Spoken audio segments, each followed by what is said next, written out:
Thank you. Good afternoon, ladies and gentlemen. Welcome to the Grand Theater for an interview of George C. Wolfe by Betty Baye. I'm John Boffman, the president of the Capital City Museum, the sponsor of this event.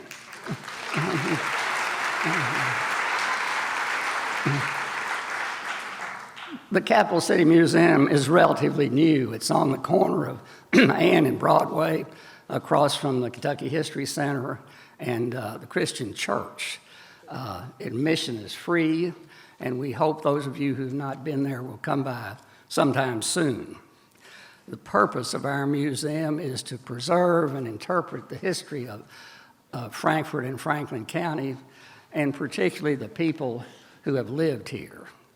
George C. Wolfe is one of the most notable and successful people ever to be raised in Frankfort.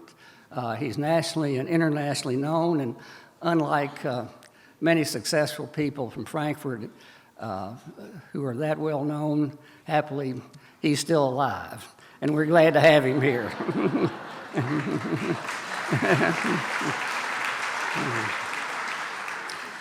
Here's our program today. George will be interviewed by Betty Baye. He will be introduced by Robert Barry Fleming.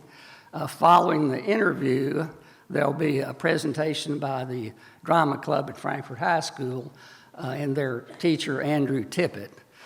Following that, there's a special announcement by Jerry Deaton, and the afternoon will conclude by word of thanks from John Downs, who is the executive director of the Capital City Museum.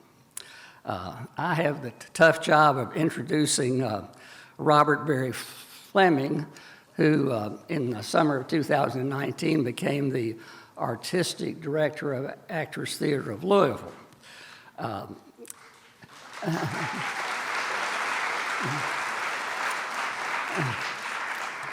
Prior to that time, he has had a stellar nationwide career. He has acted on Broadway. He has performed in a touring version of the musical Cats. He has been a professor at the University of San Diego in the theater department. He has performed, well, it's a long list, and we'll probably have to have him up here as a guest to be interviewed one of these days. But my assistant, Amy Carpenter, was looking into George at my request, and she let out a squeal and came in and announced that he performed in her favorite TV series. Some of you may remember the TV series if you're young enough. It's the Disney series Adventures in Wonderland, a takeoff on the Alice in Wonderland. And he had the role of one of the characters in the original and the TV series as not Tweedledee, but Tweedledum. So with that, I ask you to give a warm welcome to Robert Barry Fleming.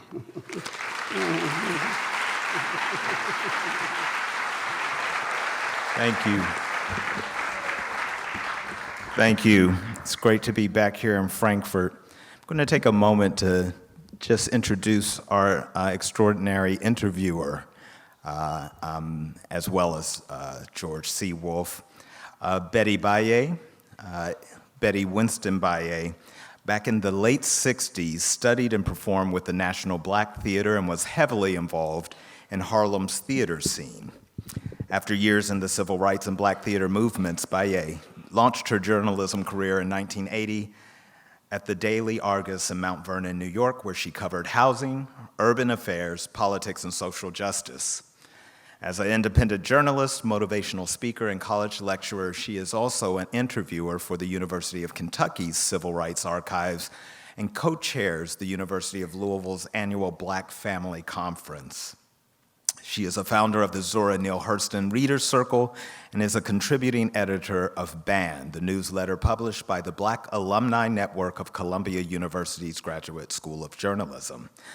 Betty, in 2013, was inducted into the National Association of Black Journalists Hall of Fame. I'd like to also introduce a rather extraordinary person, Mr. George C. Wolfe, and start that with a quote of George's. quote, "I can't let despair define me because whatever currency is gained is going to be wasted by disillusionment. I can tell stories." George C. Wolfe. It's quite difficult to overstate his status on Broadway, in the arts and culture scene nationally and internationally. He is a lion of the theater and a legend. George Wolfe's stature, both as a writer, a producer, and certainly as a director, is more than deserved. George has been named a living landmark by the New York Landmark Conservancy.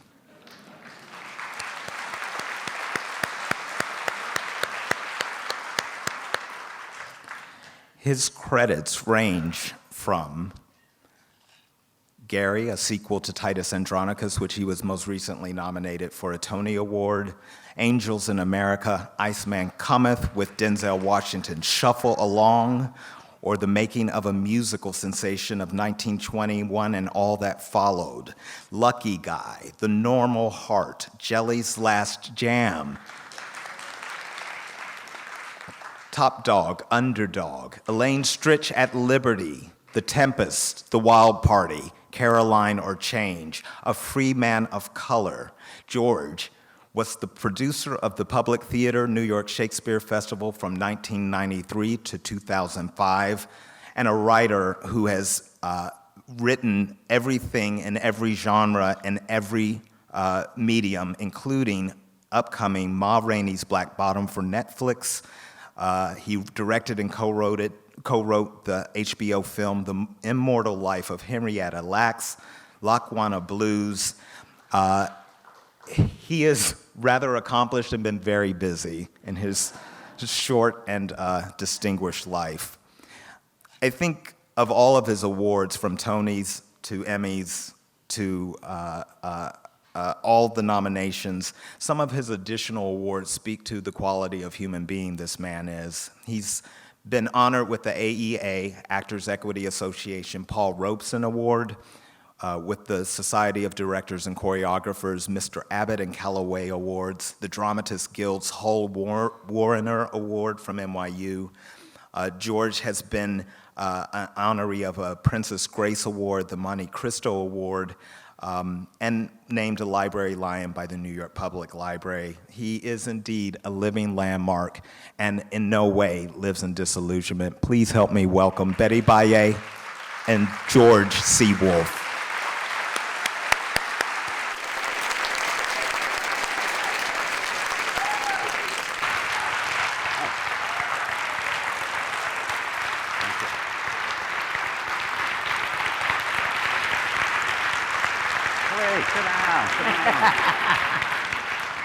We haven't done anything yet. Come on. Too much pressure. I can't handle it. Lord.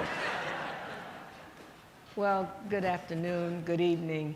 When I was asked whether I would interview George C. Wolfe, I tried to be nonchalant and calm, and I hung up the phone and I was going, yes. You know, he is a lion, and he is just a wonderful person to talk to. And nobody is happier probably than the people who grew up and went to school with George C. Wolfe right here in Frankfurt. So give yourself a hand, Frankfurt. You produced a legend. So my first question, George, what is the dumbest question that you have ever been asked? And I ask that so that I won't ask it.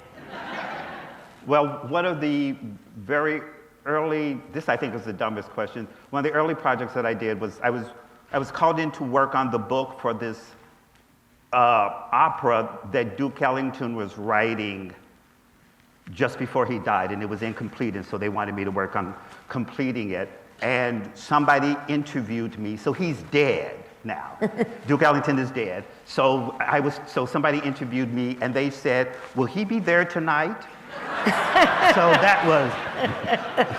that's the dumbest question. It doesn't go lower than that. You know, it's just sort of like. That's what you call no preparation. Hold on. Absolutely. Well, you know, coming to this place in Frankfurt, this place, George, I'd like you to spend a little bit of time talking about coming back to this particular spot. Oh, the theater? Yes. Well, it is sort of interesting. It's fascinating because I think it was about for the first 10 years of my life, Frankfurt was a segregated town. And so you couldn't go to the Capitol Theater, which isn't there anymore, but you came to the Grand. And today, I said it in an interview in the State Journal, but literally today when I walked in to come do this, it was the first time I'd been through the front door. And it was fascinating. And yeah, it took long enough anyway, but I'm not hostile, but it took long enough. And so it's just really, really fascinating. Then you come inside and I was looking at the walls and looking at the pictures and looking at the history. This was a vaudeville theater, and then before it was a movie theater, and it was a vaudeville theater, performers of color performed here. So so history is always fascinating because communities make decisions about survival, and then laws come along that press against that. And then it takes a while for people then to get past those laws, to get back to the initial impulse, which was about community, which was about survival, which is about people coming together because they need other people. And then at some point, somebody decides something, no, that's not going to happen. And so it was just fascinating to me that there's a history there. There's a history to this building, and I have one particular understanding of the history, but then there's a larger history. And that's, to me, is really just fascinating that when you put people in boxes and say they can't do something, it's not really necessarily suffocating the people who are in the box, because I didn't view it as a box. I was part of a community as a result of it that protected me.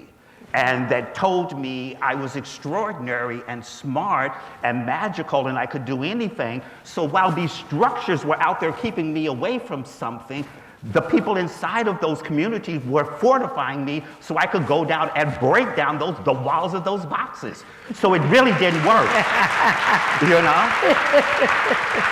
And then at one point it ended, and then I went to the Capitol Theater, and then I convinced them that they should let me come see movies free there so I could write reviews about it. So it all worked out, you know, but on a certain level. But it's fascinating to me to come back and realize that my sense of self.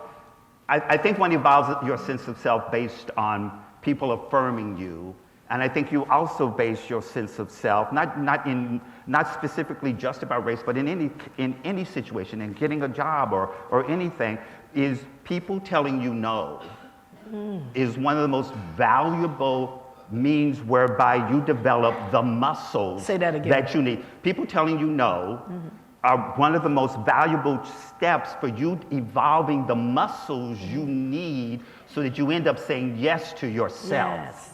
And that's how, that's you, so those members, yeah, whatever. But you know what I mean? Thank you for the applause, but you know, really. But, you know, I mean, just in the sense that it's, what seems like it's there to stop you, if you have a sense of purpose, and you have been imbued with a sense of possibility, those no's are crucial to you figuring out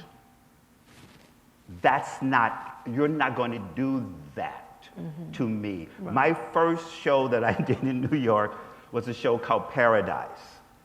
It got hate reviews. Hate, I mean, no, you don't hate reviews. One of the reviewers said, the best directing the director could have done is put a sign on the door saying, "Do not enter." Oh. That wasn't Rex Reed, was it? No. And it was a show I wrote, I didn't direct. And then, I was wounded and sad and painful and oh my God. But then, and I was sad about it.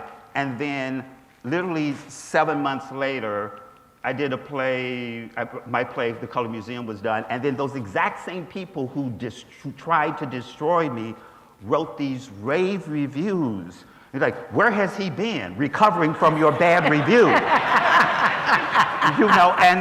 But it was, I am eternally, unbelievably grateful that it happened the way that it did. Because if I had gotten those rave reviews, I would have empowered those people. But the fact that they wrote those horrible things about me, it was very wounding, but it was like, I don't exist to be in pain because of what they wrote about me. I exist so that I can tell the stories that I believe are important. And so it was very valuable that I learned that very early on in my career, because then since then people, thank you, Robert, for saying all the nice things and great things, but there have also been times where it's been like, really? Oh, you're going to be that mean again? Oh, the New York Times is saying that about me again? But you develop those muscles from them writing the bad things about Paradise. You develop those muscles from someone telling you can't go through the front door and you have to go through live in the balcony. You develop the muscles of survival when people try to stop you, and your revenge is saying, not here. You won't be doing that to me. Well, in church they call it, in the black church they always say, you cannot have a testimony unless you have a test. Yeah. And so by the time you get up to testify in church, you have been tested. Yeah. And also, I called it Olympic training. Oh. That sometimes you're in Olympic training for the race that you're going to run. This isn't really, you know what I mean? Yes. This isn't, the people, opposition, the people who try to stop you will end up a footnote in your journey, if they're lucky. You know what I mean? Well, yes. Whereas, yes. Whereas the people who empower you, are part of the tapestry, and if you end up telling your story, their stories will be told, and you will include them in their stories. Yes. So that's one of the greatest things is to have somebody call your name and say you made a difference. Some teacher, somebody, and that goes into my next question, because when I think about you coming from Frankfort, Kentucky, and going all the way to California and to New York to do this, when you encounter the dream killers, it fits in with what I was going to ask you about dream killers.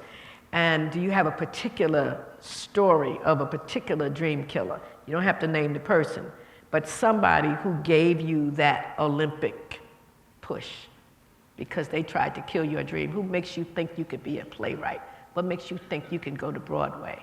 You're from Frankfort, Kentucky. You're black. I'm not going to tell their names because they don't deserve to be told. Ah. They don't, you know what I mean? No, I don't know. I went to NYU to get, I ended up entering to get my master's. I entered a dramatic, I was in the dramatic writing program, and I wanted to enter the musical theater program, and this woman tried to keep me out. And then this teacher named Peter Stone, who ended up writing the book for 1776, which is a really smart book, he read some of my work and he said, I won't teach the class unless this student is in the program. And so I said Peter Stone. I didn't say the name of the person. You know what I mean? Yeah. There have been so many people. I feel, I work really, really, really, really hard, and I have talent and I'm smart and all that sort of stuff. But there have been so many people who just went, come into the room. Right. Come into the room and play. Come into the room and play and figure out and discover. And so I literally, and those stories are so plentiful that's where I live. My first grade teacher, Miss Beauclair. If I would at Rosenwald, my mother, the teachers there, school would be over at 2:30. And I think all those teachers would leave at 6 or something like that because they're busy and working. So I was stuck there. So I would just make ceramics. And so this person encouraged the idea that I was an artist, just sitting there. Or Miss Chenault at Frankfort High School. I remember her saying to me, you have a really interesting mind. And up to this point, I went, oh, well, I think I do too, but no one's ever said that, or You know, or there were people, when I did my first play, the Color Museum was out in New Jersey, and people, Morgan Jeunesse came, there are people who said, this has to be done. So I was there, I was in my little cave doing my hard work and going into rooms, but there were always people who said, come into this room. And so the dream killers, you know, they're off over in the corner and wrestling with the demons because they're trying to figure out, if you're spending that much time trying to stop somebody, something's wrong with you. You know, and whereas the people who achieve things and then figure out that they should help other people achieve things, light is shining on them. And so that's who you focus on, and that's hopefully who you try to become as well. But they're over there. We don't think about that. They're over there. You don't think about them. No. Wonderful message for young people. You know, the other thing I wanted to ask you is when I look at your work, and you can see George's work if you haven't gone to the theater, on YouTube and other places, excerpts, is you mine the African American cultural experience. And I'd like to know, you've got jazz and blues and everything. Talk about that African American cultural landscape that gives you the vision to see the different works that you have done. That's an interesting question. I don't know. I'm just. I think all theater. I think all art, but I'll speak to theater because it's where I've spent most of my life. I think, you know, what's really interesting is, you know, at the end of Hamlet, there are all these dead bodies, and then Fortinbras says we have to go forward, you know, and I think that's the responsibility of culture, to tell us how to go forward. And so, you know, and things are bleak, things are horrible, but how do you go forward? How do you go forward? And I think culture is one of the ways that frequently tells us that we must go forward. And so what's interesting to me about blues and jazz, it's an expression of survival.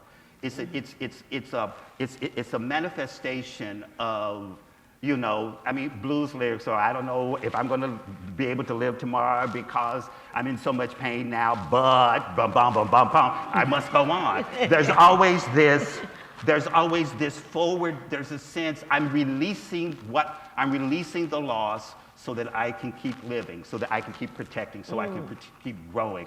And that to me is what's interesting about the impulses of African American culture, which I think are the impulses of a survival culture. You know, how do you hold on to your humanity in the presence of structures and laws and opposition that wants to deny that? And so that becomes very interesting to me. You know, slavery is a very important talk about slavery, but also I'm really fascinated by slave culture, by the quilts that were made, by the food that emerged from that, because that's what people touched and held on to in the inhumanity of the equation. You know, what's in the hymns, what's in the fabric and the texture that people held on to. So that therefore, when you're in an inhumane situation, how do you pass on possibility to those who you are making? And I very frequently, you know, I get to sit on a stage like this, or I get to work where I work and call myself an artist, and I descended from a whole bunch of people who didn't get to call themselves human beings. And so that dichotomy is really fascinating to me. But the fact that I'm here meant that stories of survival were passed on. You know, my grandmother, Addie Parker Lindsay President, yes, that was all of her names, was protected me in an extraordinary way and allowed me to live inside of my imagination so that I could become the artist that I was. And there were dynamics that unquestionably she had to deal with. It's what's given to you and what empowers you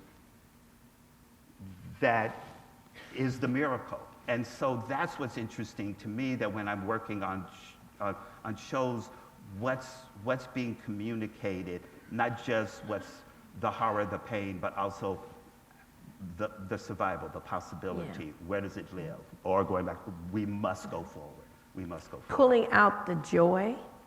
I That's think in it's some of I your, think it's it's- just it's- joy, it's you said survival. Joy, possibility, survival, defiance, celebration, weariness, but yet another day. I mean, I think every human being does that. Every human being is figuring out how they're going to turn the corner and keep walking. Now, some people are doing it, you know, with certain dynamics. Other people are doing it with other dynamics. But I think that's what it's. I'm intrigued by stories about how people figure it out. How people figure out that they are bigger than the box that's been given to them. Wow. I'm intrigued.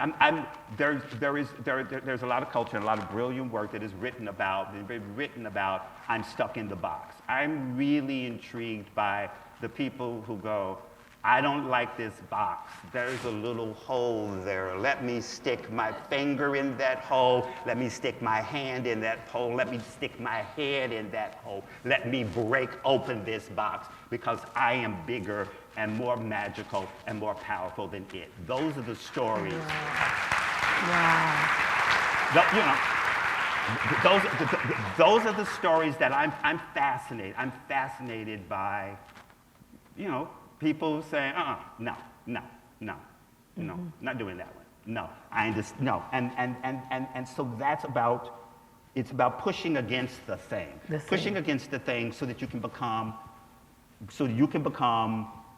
who you want to be. And so those are the stories that I'm drawn through. And so therefore musical expressions that encapsulate that dynamic, blues, jazz, whatever. You know, I'm talking to Loretta Lynn about possibly working on something of her stories, you know.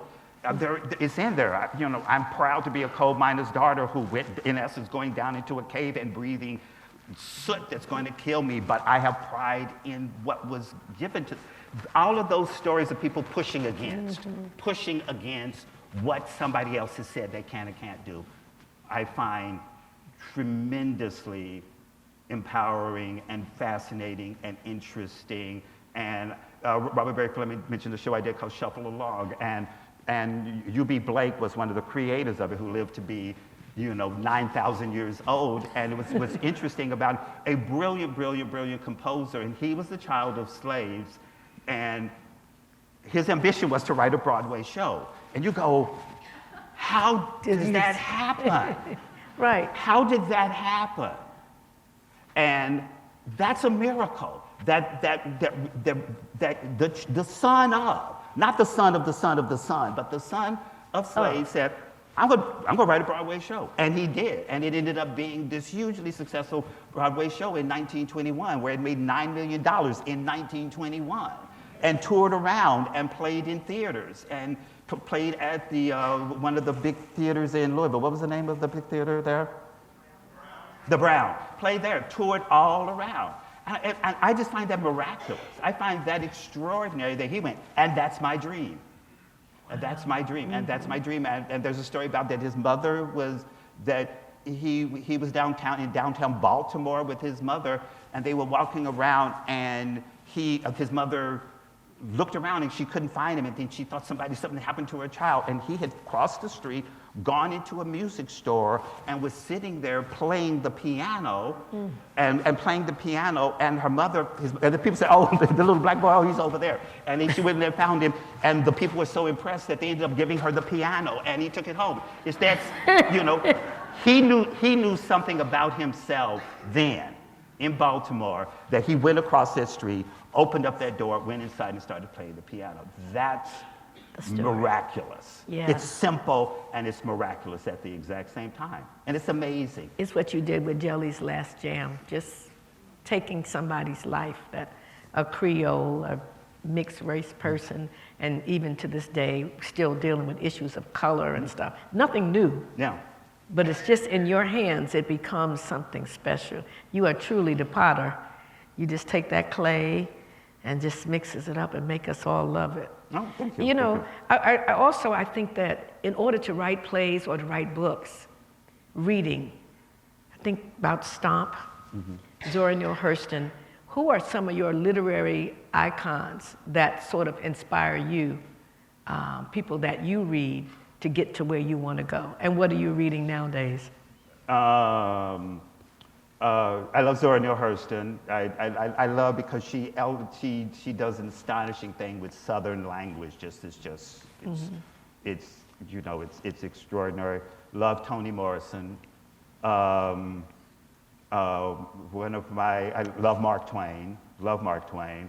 I don't know. I have the different books. I love the book The Devil in the White City. I've forgotten the writer. Yes. I love this brilliant book. I'm reading. I'm reading nothing now, because I'm editing a movie, and so I can't take in other rhythms right now because I'm trying to figure out the rhythm of the work that I'm doing.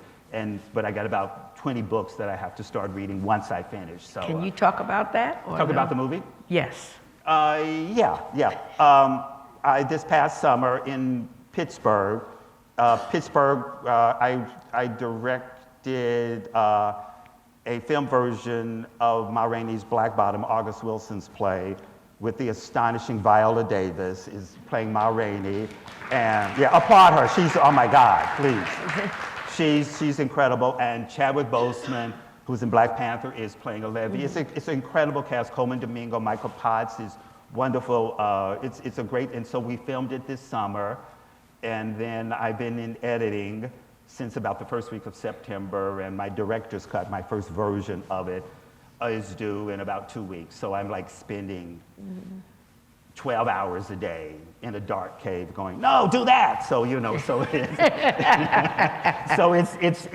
all, that's where my brain is. So there's literally no room there's no room in my brain right now for literature. But I would say probably my favorite writer is Toni Morrison. Song of Solomon Song of Solomon is my favorite. And what was it about the Song of Solomon? The story, the pattern, the rhythm. What was it about that? I think it was. I love it when people can craft mythology from the details of people's lives. I love that. And the main character, Milkman and Guitar, had this friendship which was very compelling, and it's just a language. It's just being in. It's like when you walk inside of extraordinary language. I think a part of your brain and your spirit are healed by just living inside of unbelievable language. Exquisitely crafted language is like some kind of salve. So it makes the spirit, it does something to the spirit, and you just want to live inside of it for as long as you can. Okay. Reading Their Eyes Were Watching God Yes. is just like you're walking into a world. Or Mark Twain describing the Mississippi, it's just like you don't want it to end. You just, because something, it elevates you. It's the wondrous thing that art can do. Art can, it's like the caveman drives. It's like, okay, it's cold, it's horrible. How are we going to survive? But let me draw some Something images on the wall. on a page so people know that we were here, so that people will, I must be affirmed. I must be affirmed. I must leave some record of who I was. And by virtue of you viewing that, you understand something about yourself, even if you didn't make that drawing. I think it's just people need to see themselves. I remember going back to, very early days when there were black people on commercials, like literally, I remember my relatives would call up and say, there's a black person on the deodorant commercial. It was just sort of like, oh my God. And it was just sort of like, and when you look back on it, it feels silly, but it was like So excited. everybody needs to be affirmed. Everybody needs to have their stories told. Everybody needs to know that they are seen. It's such an empowering thing, but it's miraculous, And I think, going back to literature just, you can go inside of it and I exist. And encouraging the writing. Yeah. And it's interesting that Toni Morrison, I saw the documentary about her, and it took her a long time to call herself a writer. Yeah. She was saying she's an editor, she's a teacher, she's a this, but she couldn't claim the mantle for so many years, and we'd never think that, because you think if somebody's an artist, that they're always self-assured. They always, know what they're doing, and yet they're fearful. Yeah. You No, know? I didn't. I wouldn't say that I was a writer for the longest time. Wow. I say I was a director, and I'm just making material so as to give me something to direct. It was, and I remember at one point I'd graduated from college, and I would talk, and but I'm not articulate, but I'm really not articulate. And then a friend of mine said, George, shut up, you're articulate. I went, oh, okay. It was just sort of like, escape, you have these fears about yourself, and then they're based on, it's ultimately what they really are is protecting yourself from actually going out on the limb and doing the thing. Fear is protecting yourself from admitting how much you want something. And we use fear as a weapon so that we don't have to make ourselves vulnerable to the thing that we're really passionate about. And and I really believe that fear, and I don't believe that people necessarily. I think there are people in extreme circumstances of war or mothers protecting their children are brave, but I think that I believe that if you have more curiosity, if curiosity and fear, I think, work in an interesting dynamic. And if you have more fear than curiosity, you don't go forward. If you have more curiosity than fear, then you step past your fear and you walk into a room and you try to figure out what's going on. Yeah, Dr. Katie Cannon, the first African-American woman ordained in the church, said that she preached a sermon and said, what would we do if we were not afraid? Yeah. What could we accomplish if we were not afraid? Yeah. And it's the critique, it's the fearsome thing. The jazz singer Gregory Porter has this wonderful song called Painted on Canvas, how we're all painted on canvas and how when we're young, other people paint our colors. But there comes some point in our lives when we want to put our own colors on. If you were painting yourself on canvas, what colors would you see? What colors? What colors, if you were painted on canvas? Like I wear black a lot, hides a lot of sins, too. And I wear red, for another reason. But I'm just saying, when you write, do you see colors? Is there ever a kaleidoscope or something? The Red Woman, you remember the play For Colored Girls. For Colored Girls. And the women had colors, Yeah. shades. Do you ever see that, or does that come into how you create? I don't know. I remember at one point I remember when I was about 10 or 11, I wanted a red room. And I wanted my bedroom to be painted red. And my mother said that you'll have headaches all the time. And so no, and then she made me red drapes. So I got the red drapes, but the room was not red. I don't know. I think, I don't know. I think the stories, I'm become fascinated. I'm writing about, for the first time, I'm writing about Frankfurt. Oh. Tell us about that. A little. I'm open up a drawer. I'm going to hide in the drawer. I don't know. It's going to be. It's set in 1924 and 1954. It's not set in 1954 because that was the year I was born. I'm fascinated by it. There are these and stories and. I don't know. It's starting to form. I mean, I've written it, so I'm really sort of kind of lying, saying that it started to form. Because if a lot of times, if you talk about something too much, it dilutes the impulse to tell the story. Yes. Because you've already told the story. Yeah. But I'm really intrigued by. The dynamics of the South. There are, in New York, there are neighborhoods. Yes. And there are boundaries, and there used to be very rigid boundaries. Glenn Turman, who was in Ma Rainey, who was a wonderful actor, who was the original Travis in Raisin in the Sun on Broadway. He said he moved from Harlem, his mother moved from Harlem to the West Village when he was about 9, and he said every day of his life, these little young Italian kids would chase him and try to beat him up because there were all these boundaries. There were boundaries very specifically in New York, and there were boundaries in the South, but then there aren't. And so I'm fascinated. I'm fascinated by people with people crossing the boundaries, and so that's interesting to me right now, and so that's what I'm exploring. I think the story of Frankfurt.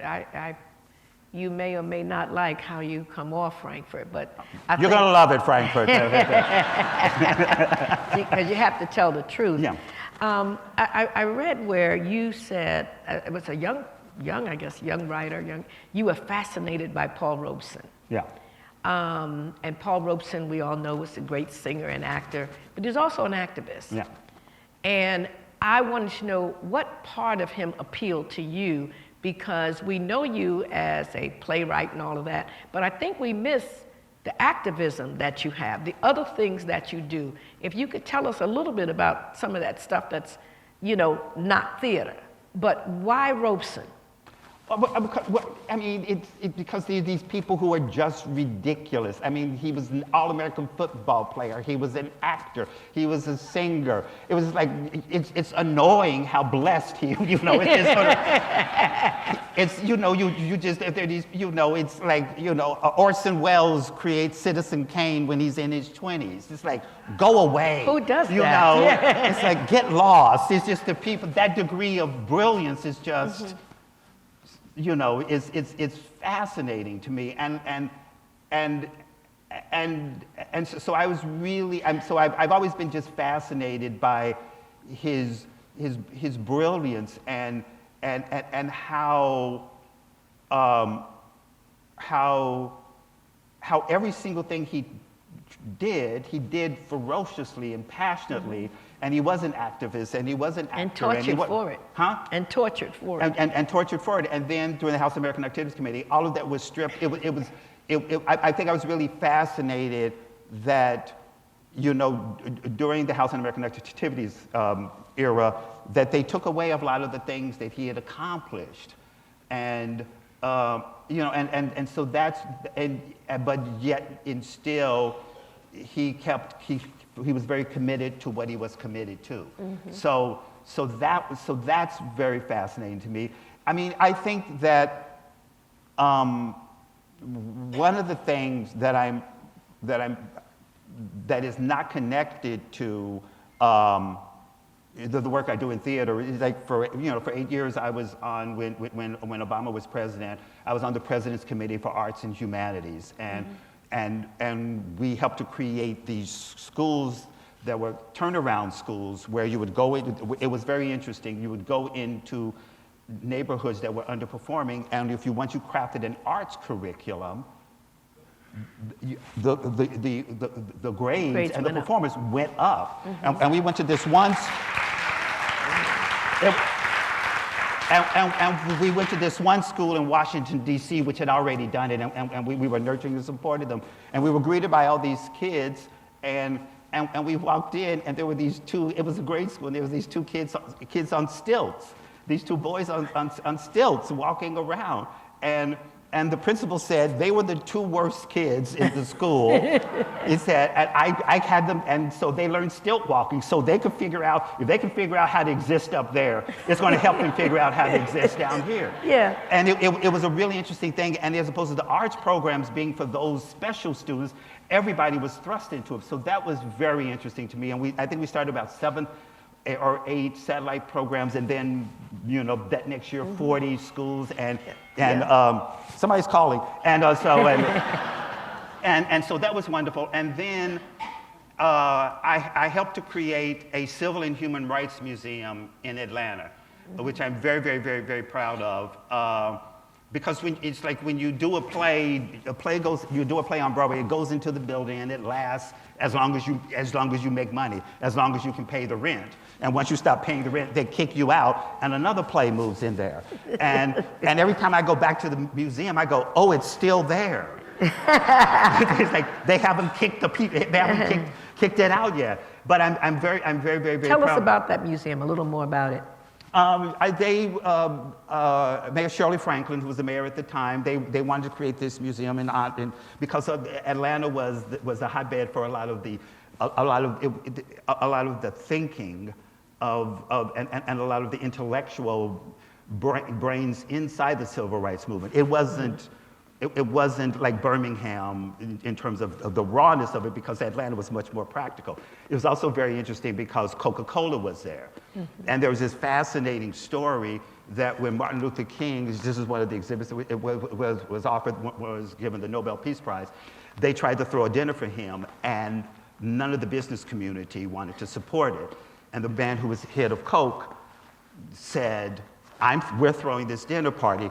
Atlanta needs Coke. Coke does not need Atlanta. So if you embarrass us by not honoring this dinner and honoring him in this dinner, we will move Coke out of here. And the next day it sold out. And and it was like, but those kinds of stories, once again, boundaries across. And so it became a really fascinating thing my ambition was to try to make real the civil rights stories, and my target was 14-year-old knuckleheads, boys who are just only interested in being that. If I can make them understand this story, then I would have done it. So everything was done. One of the things that I'm most proud of is we create this lunch counter where you rest your hands on the lunch counter because the rigor that everybody had to go through, the training people had to go through before they would sit in at a lunch counter was extraordinary. Yes. They would train for weeks and months before they could have the mental discipline to do it and not have to be able to take on it. And yes. So one of the exhibits that we created is there's this counter where you place your hands on it and you put on these headphones and you sit on these stools, and then this audio version of an assault is created. And we also, I shouldn't give it away, but I'll give it away. But we also rig the stools so that therefore when so it feels like somebody is kicking the stool. Nothing is happening. It's all living here. And it's very intense. And to see how long you can sit there and exercise control without lifting your hands to defend or protect yourself. Just to get people to begin to understand the rigor of discipline that was required for these people who were very involved and committed to the sit-down movement. It's like I staged it, but I'm very, very proud of it, and it's doing well and all that. Which is why everybody who was in the civil rights movement was not allowed to go out on a protest. They knew you stay home because you will hit somebody back. And also the thing which was interesting to me, how young everybody was. Yes. And it's sort of very important for me that people, and it's not going to come from me because it's clearly happening, but to empower people as young as you are, you have a right to remake the world the way you think it should be made. And people did it before, and people are doing it now. Say that again. When you are young, say it again. I have no idea what I said. You have a right to remake the world so that it's your vision of what it is, and you see it happening right now. But to me, that was so fascinating because I was young when the civil rights movement. So everybody that was in the movement was a big adult. But then when you look back on it, they were so incredibly young, incredibly young. It's fascinating. So it's so that's one of the things that I did. Well, what do you think about the fact that so much of the history of this country is denied or distorted? How does the powers that be think they benefit by not teaching history, by not telling those stories, or choosing stories that make some people comfortable, and then it's a lie? You grow up, it's like lying to your children. But the history. I mean, if I didn't do what I did, I'd be a historian. I'd be a history teacher. So and the real stories of how things happen are so much more amazing and unbelievable and fascinating than the encapsulated TV guide description of it. And if you go digging, if you go digging, you can find, you exist in every single story. You exist in every single story. You know, in a really fascinating way. So I think that in this day and age, if you're not receiving the information that you want, you can go find it. You can go find it, and you know, one of the things that I remember at Rosenwald, I think it was, back then it was Negro History Week. It wasn't a month, it was just a week. And, yes, it was. and you know, and just, you know, a black man invented the traffic light, and blah, blah, blah, blah, and all this information of pride, of recognition was crucial, because it, you know, I think it's very important that when you are young, that people, that you believe that you are magical, all children, that you believe you are magical, and you believe that you can do extraordinary things. And a friend of mine who recently passed away, this one, a brilliant artist, Camille Billups, said something. She said, "You are what you have to defend." If you're searching for a definition, you are the thing that you have to defend. And I think everything is about fortifying, because also when you are young, you know, it's like when you're young, you know, you're available to languages. You're a sponge. You absorb You can remember. everything. You absorb everything. So when that information of you have a right to venture into the world, you have a right to follow your curiosity, is so important. It's so important, and because it gives you the courage to survive. There was a time when I was running the public theater where there were back-to-back articles about me in the New York Times that were less than nice, and it was a very difficult, very difficult time period, and I survived it. I mean, I wasn't like, oh, I'm going to jump off a cliff, because that's not, I don't, no, we're not doing that. It's not in your personality, no. It's not an option, but it was the strength of where I was from, of the family that I was connected to, of the protection that I received. My sense of who I am is not based on what I've accomplished, because, you know, it's, you know, like I said, I've worked very hard, but also I've been very lucky, and I've been in the right rooms, and people have said, you know, do exactly what I was speaking about earlier, but that sense of, that core sense of self-worth is crucial to getting past those moments. And then when you get past those moments, you then figure out, it very early on it's like bad things, because bad things happen to you, they're just bad things happening to you. It's not about you. I mean, there are things, if you've done something that caused it, you know, one of the things that I say, when you come into presence of failure, don't run through failure, walk through failure, so you can figure out what you did to contribute to the phenomenon, so it doesn't happen again that way. But a lot of times people, when failure happens, it terrifies them and they want to get through it. No, you have to take ownership of failure, your part in it. But at the same time, you also you can't let that be how you define yourself. It's something that's happening to you. It's not you. Well, it's you not know, you made me think of something about process, the writing process. When I was in journalism school, I mean, one of the things my professor said, at some point you have to kill the baby. Something that I wrote that I thought was brilliant. And the professor's like, this is not going to work. This does not work. What about your process? Because I think lots of times people think you do that first draft and that's it. You know, you're good, you're creative. What about your process? Oh, it's, the Do process you is write, rewrite? Rewrite. Also, but also Jelly's Last Jam, you know, it's like, yay, Jelly's Last Jam. When we were in previews, when we were in previews, I put in 7 new numbers. I changed the complete act.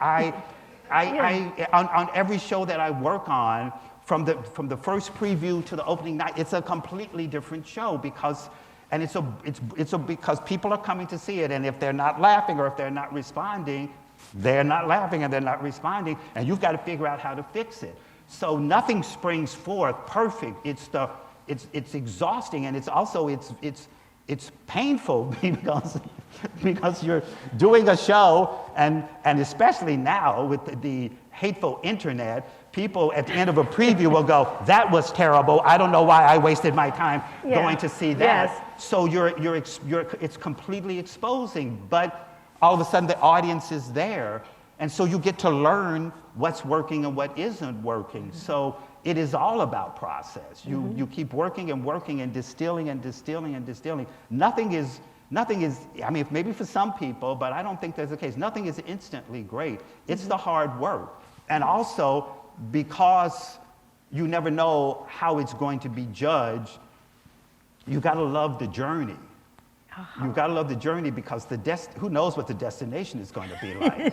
So you got to love getting there. I love going into a room with actors. I love playing. I love this summer working with those brilliant actors. I loved it. It was hot and it was horrible, but I loved working with them. And it's, you know, and nurturing. And it's one of when I write, you know, I go into a cave, and it's about listening to the voices. But when I direct, it's about creating community.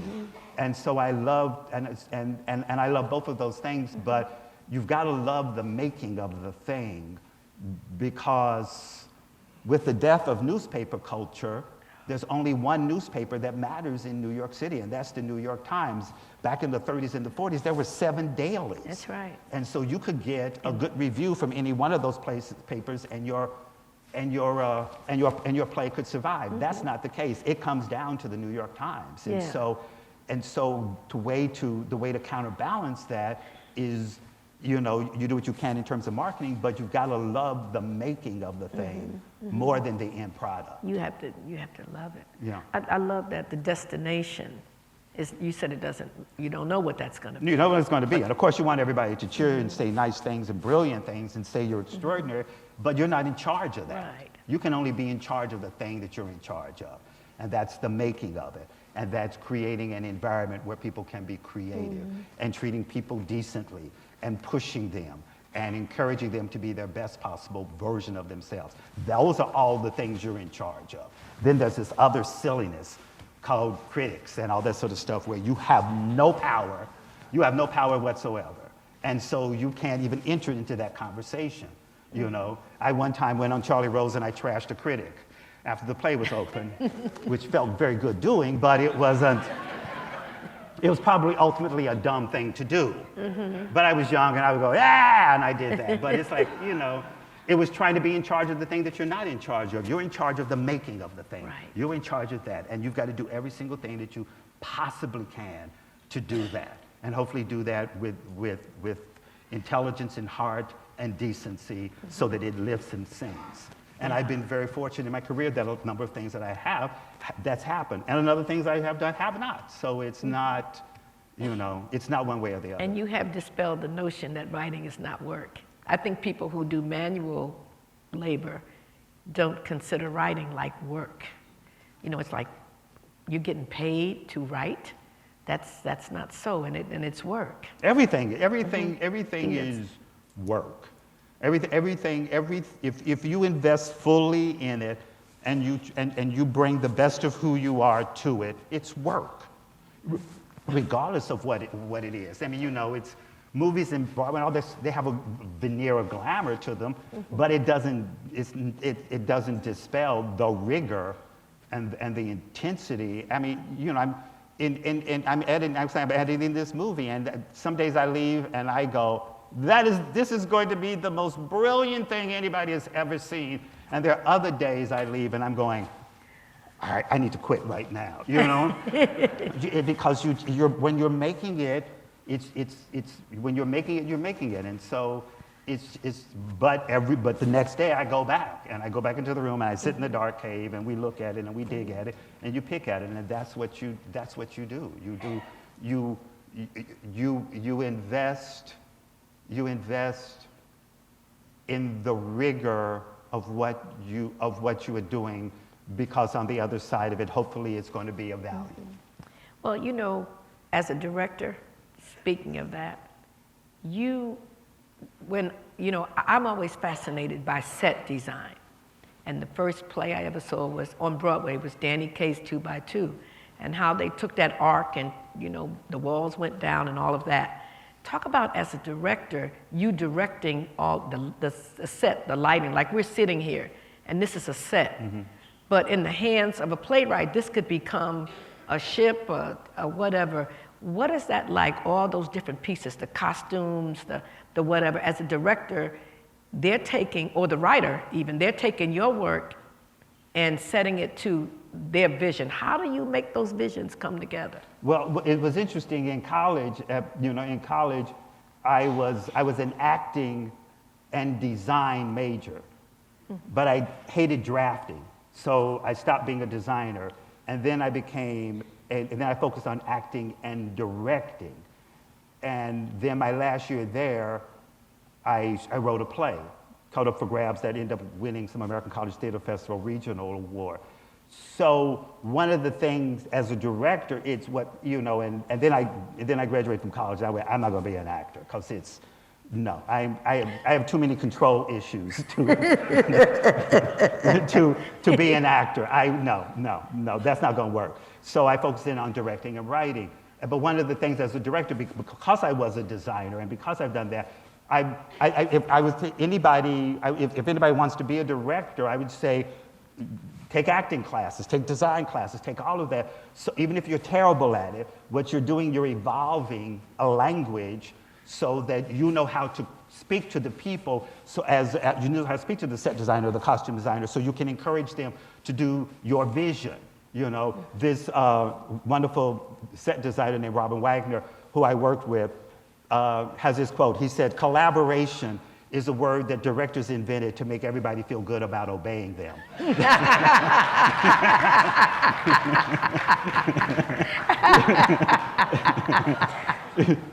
Which is sort of brilliant, and it's and sort of true. So it's fun, but also I love working with a set designer, because it's the first reaction that you get from the work.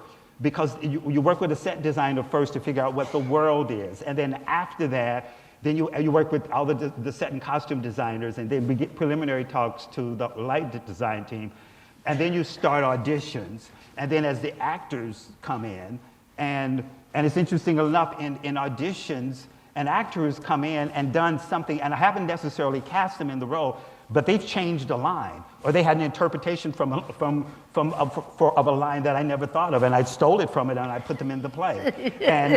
So every single step of the way you're learning, all these people are teaching while you're espousing your vision. You're also allowing yourself to be informed and defined by what other people are saying. So it's just this intricate. Collaboration is very interesting because it's about being strong and available. I remember I was directing a show in college. It was something that I wrote, and we were on a break, and I was over talking to the composer, and the cast was over in a corner making noise. And I was going, "Guys, can you please be quiet?" And I was talking to the composer, and they kept making noise. I said, guys, please. And I said, come on. And then just at the point where I was about ready to yell, they were over in the corner and they had solved the problem. They were around the piano and they had solved the problem that I was trying to solve over here. And so when you're making something, the solution can come from anybody in the room. It doesn't have to come from you. Yep. Because you are in charge does not render you perfect. Because you are in charge, it means it allows you to be available to other people. And those actors, and it was a lesson that I learned very early on, that part of leadership is being available to the dynamic in the room, not just enforcing your will. Thank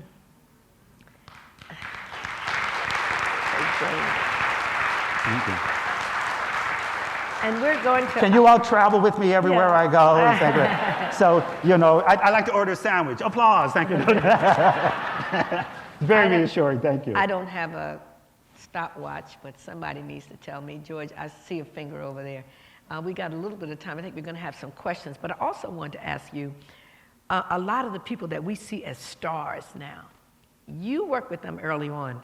Tell us how you feel about your babies. I mean, in a sense, the people that you saw develop, the Viola Davises and the ones who were not winning Tonys and Oscars. How do you feel when you see people who've been in your plays, and not just necessarily on Broadway, but off Broadway, no Broadway at all, writer's workshop or whatever?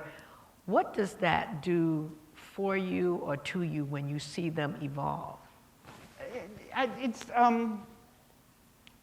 Or do you see them as your babies, or just? I don't know. I mean, I think it happened most often when I was running the public theater, because you'd get, it's so you get these people just out of school, out of Yale and Juilliard, and you're giving them jobs very early on. I mean, Jeffrey Wright, is I've worked with him probably more than anybody else. Liev Schreiber, I gave him his first or second job, and he and I are good friends. So it was one of the things I love, giving people jobs, and particularly talented, smart people. I love playing. People were, like I said, people were very generous.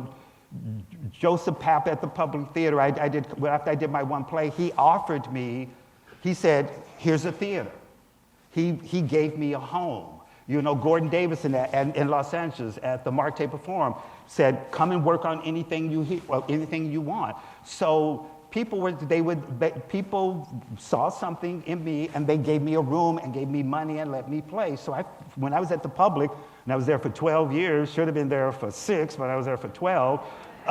One of the things that I loved is giving people space to play, and so that they could figure it out. And I love, Susan Laurie Parks, I love giving artists and writers, and particularly writers and actors, giving them jobs. So, therefore, then when they have gone on and are having extraordinary careers, that's a great thing. I don't feel any ownership about it. I just feel like I feel proud that I played a role. But that you recognized. In their journey, Chandra Wilson, who's on Grey's Anatomy, when she won her Emmy, she thanked me. I went, I didn't have anything to do with you winning your Emmy, but it's, so that's nice. It's really, it's nice, but it's my job. If you get to the point where you're in a position of authority, once again, if you can help somebody else, then that's what you're supposed to do. That's just that.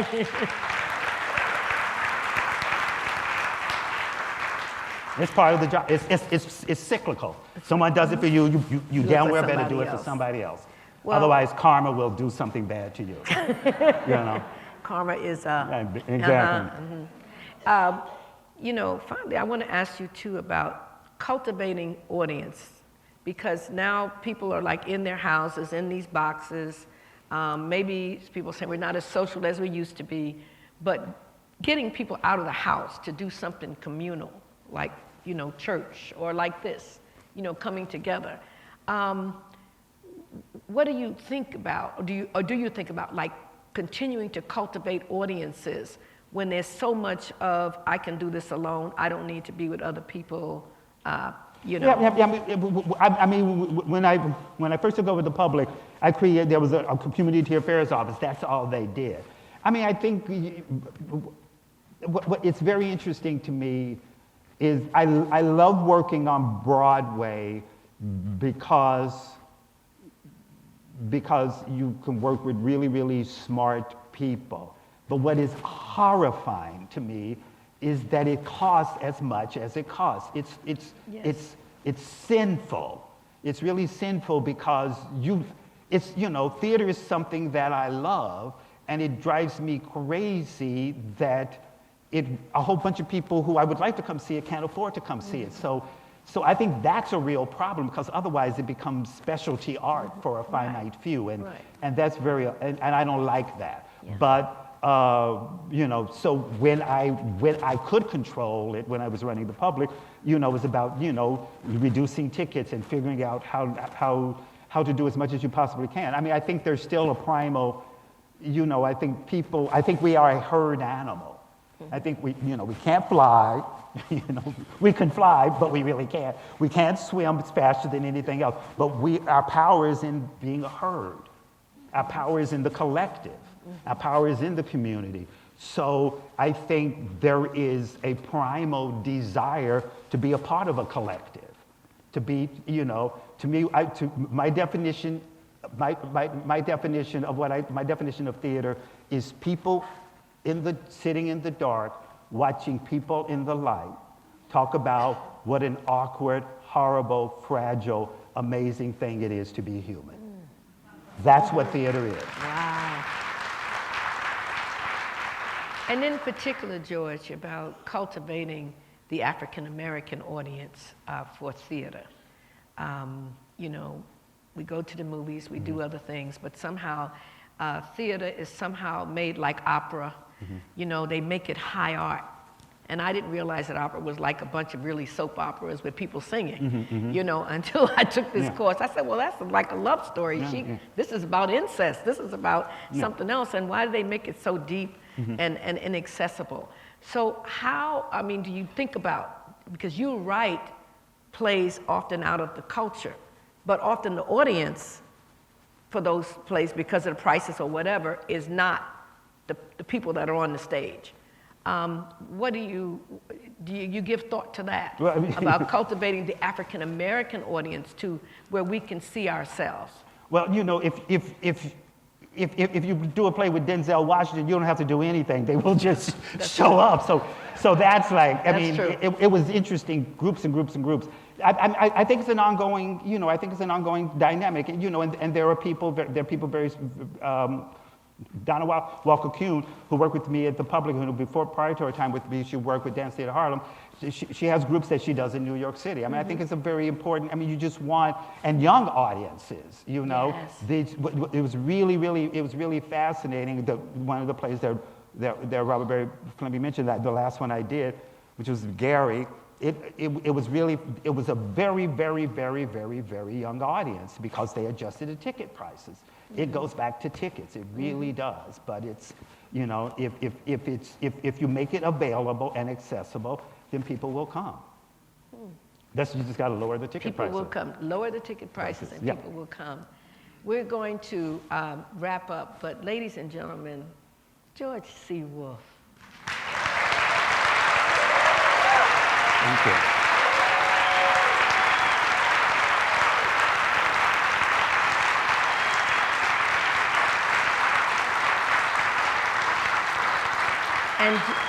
And George has agreed, like I'm sitting here really trying to be cool, but I am so excited, like inside. This is the lion of theater. But we've been told George is willing to take a couple of questions, right, George, from the audience. Now, we can't really see, but yeah, okay, the house lights are up, okay. If someone has a question, we have time for a couple of, do we, Sheila? Okay. I see someone standing there. Yes, ma'am. They've got a hand mic.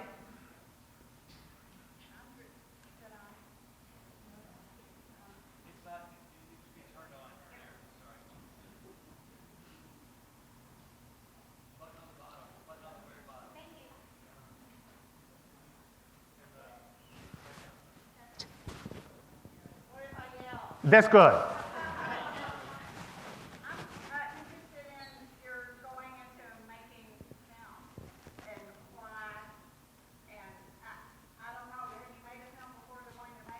Yes, I have. Okay, so I'm interested in that transition. Why? Oh, the why? Okay. Repeat the question, too. Repeat the question. in Yeah, case she was asking why I'm interested in film. Well, I think in part I'm not a big fan of realistic theater. Like there's walls and a door and people sit on a couch or on a chair and they talk about their lives. I'm not drawn to those sorts of stories in theater. Whereas when I do film, I am attracted to those kinds of stories because with the camera you can create a degree of intimacy and there's a whole technology where you can make a story that is very realistic, but you can sort of heighten it in a way that I think can be empowering. And it's very interesting when I do theater, I try to visually embody certain filmic techniques. And when I do film, I try to sneak in a sense of theatricality. And also because film is large. And one of the things that's really fascinating to me, which is when you are watching a play or you're watching a live performance and it's really having an impact on you, you lean forward in your seat. When you are watching a film and it's having a huge impact on you, you lean back in your seat because it's bigger than you. So you're really watching gods and goddesses and mythology play itself out. So I'm really fascinated by playing around and manipulating and controlling that dynamic.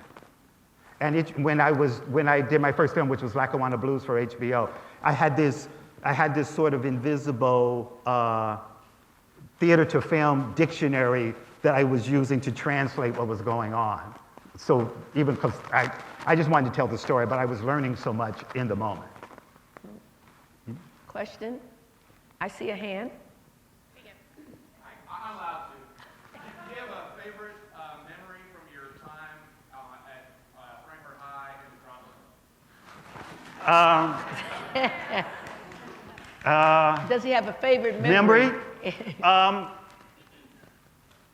No, one of my favorite. I was involved in the production of Up for Grabs that I was very proud of. I love this sense of being a part of a group of people. When I went to Rosenwald and then I went to Frankfurt High, and in retrospect, I realized for 2 years I was traumatized. I was completely and totally traumatized because I went from a tiny, you look at Frankfurt High and it's not that big, but it was so much bigger than where I had been.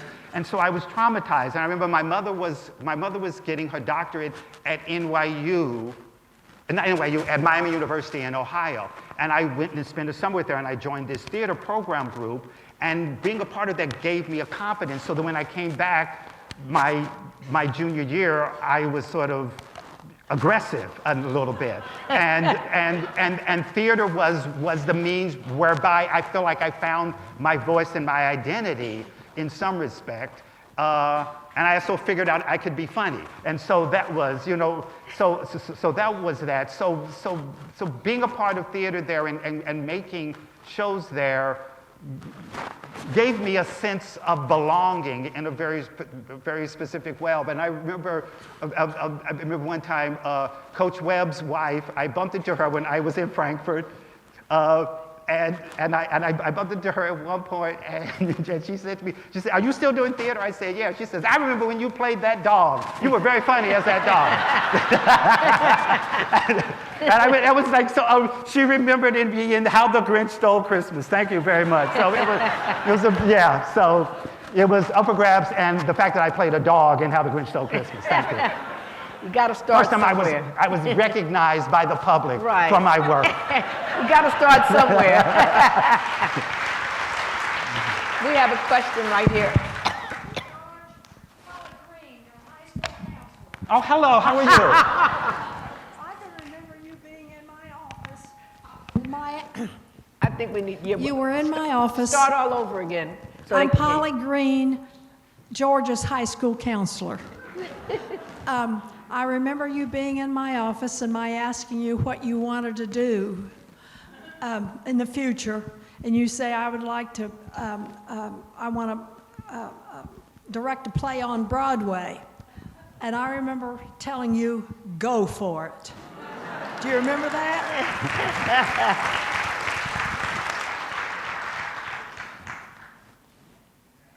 Do we have another question? Yes, I see a hand. You have already accomplished so very much in so many different forms of art and entertainment, but is there a particular goal that you've had that you're still working on? No, it's interesting. At one point, probably when I'm like 80 or something like that, I want to write a novel. I want to, you know, because by that time I will be too old to deal with the craziness of actors, and so I will want to do something where I can sit alone and do that. So that's one of my goals, and I just keep wanting to, I don't know, keep telling stories. I want to just keep telling stories, and hopefully they keep mattering and they keep engaging people. So that's about it, I guess. No. And finally, I want to say I am from New York, but George Wolfe talks faster than I do. I don't know whether he did that in Frankfurt or whether he went to New York and got infected, but you... Did I always talk this fast? Yeah. Really? He had a lot to say, Uh-huh. and he says it quickly, but he says it with such profundity and so deep until in your mind it sort of freezes there. And again, ladies and gentlemen, this is a wonderful opportunity. I am so happy to be here today. And once again, George Wolfe, the Lion of Theater. Now, let me stand up for you guys. Thank you. Thank you.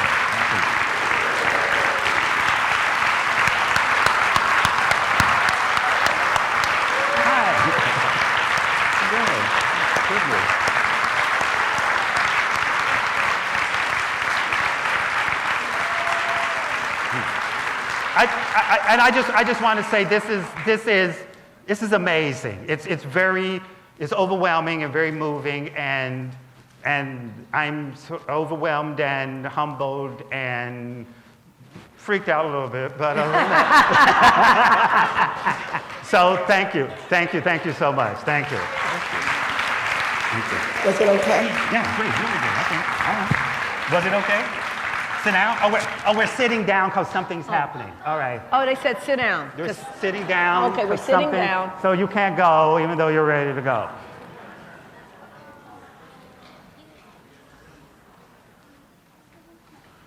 Good afternoon. I'm Hallie Simons. I'm Ariana Steele. I'm Campbell Stoll. I'm Leah Brown. I'm Caitlin Judd. And I'm Victoria Sheely. And we are representatives of the Frankfurt High School Drama Club. Yay!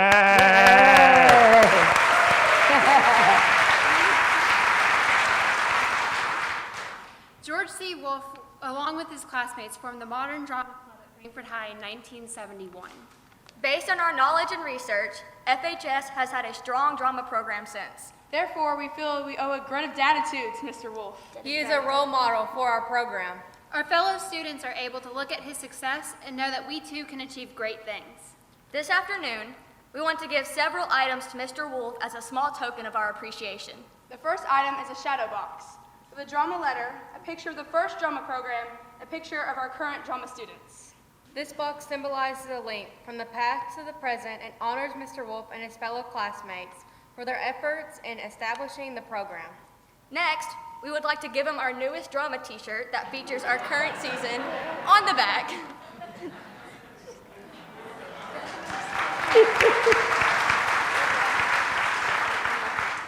Finally, we realize that it's really hard to honor anyone who's won multiple Tonys, but then we realize that he is yet to win an Oscar. So, we decided to give him our own little gold statue. The engraving on the plaque says, George C. Wolfe, FHS Drama Club founder. So on behalf of our director, Mr. Tippett, the rest of our drama club members, and the students, faculty, and staff of Frankfurt High School, we present to you these items. Thank you. Oh, thank you. Oh, thank you. Oh, thank you so much. You guys in the drama program? Oh, my goodness. Oh, my goodness.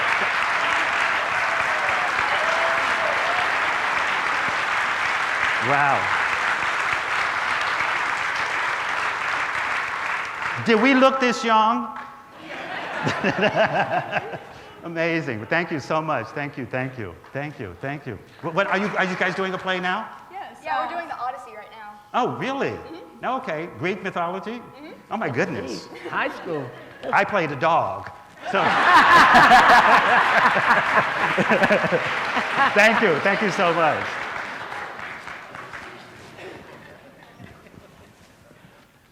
You all just hang on a second. I've got to meet these two extraordinary people that are on the stage here. Jerry Deaton, it's nice to meet you. Thank you. Mr. Wolfe. Hi. Wonderful to meet you. Thank you.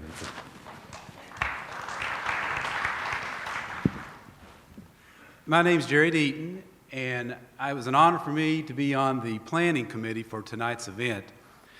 And part of what several of us tried to do, we wanted to come up with something, Mr. Wolfe, to honor you that did not end at 9 o'clock tonight. And we did that, and I'm going to get to that in just a minute. One thing I did back a few years ago was establish a scholarship at Frankfurt High for the low to mid-income students. And thanks to several people in the community, we raised $18,000 to $20,000. And we've given a lot of that away, and hopefully we've impacted some lives. Now, like everybody else in this room, I'm a big fan of the arts. And I've been fortunate. I've had one of my films shown on this stage and one of my plays performed here in the beautiful Grand Theater. And I don't have to tell anybody in this room that the arts are not funded or really probably appreciated to nearly the extent that are, say, athletics or academics. So, yeah, one fan right there. So, that being said, ladies and gentlemen, I want to announce the creation of the George C. Wolfe Scholarship for the Arts. Oh, yes! Yes! Thank you. Yes! Fabulous! Thank you. Thank you.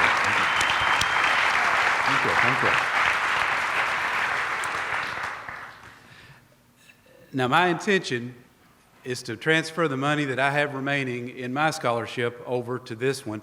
And bear with me, it's going to the Frankfurt Independent School Education Foundation. So, Steve, you're going to have to improve on that name, first of all.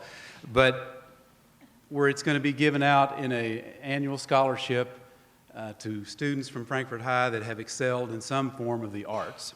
Great. Now, we have to start somewhere. And the $4,500 that I've got, I think, is a good start.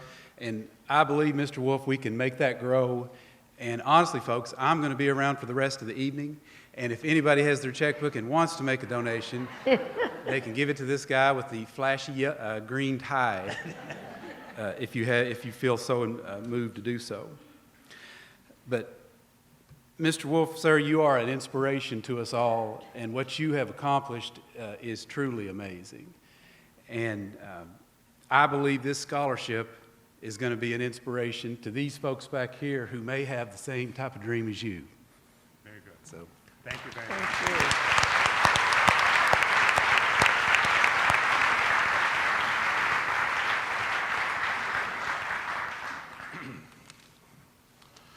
Hello, everybody. Thank you for coming out. Ms. Bae, Mr. Wolfe, thank you. My name is John Downs, and I am the curator of the Capital City Museum. And as you know, this event was intended to be as a way to honor George Costello Wolfe, as well as to raise money for the museum. I think on both counts, we've been wildly successful. The money will be used exclusively to better the museum, to take us to the next stage. And this is only the beginning. New exhibits will be created and old ones refurbished. New artifacts to tell our small town story will be acquired, and we will better improve better preserve and interpret what we have. I would like to give some thanks to a few folks where it's due. First, to the Museum Board of Directors for their guidance, assistance, and leadership.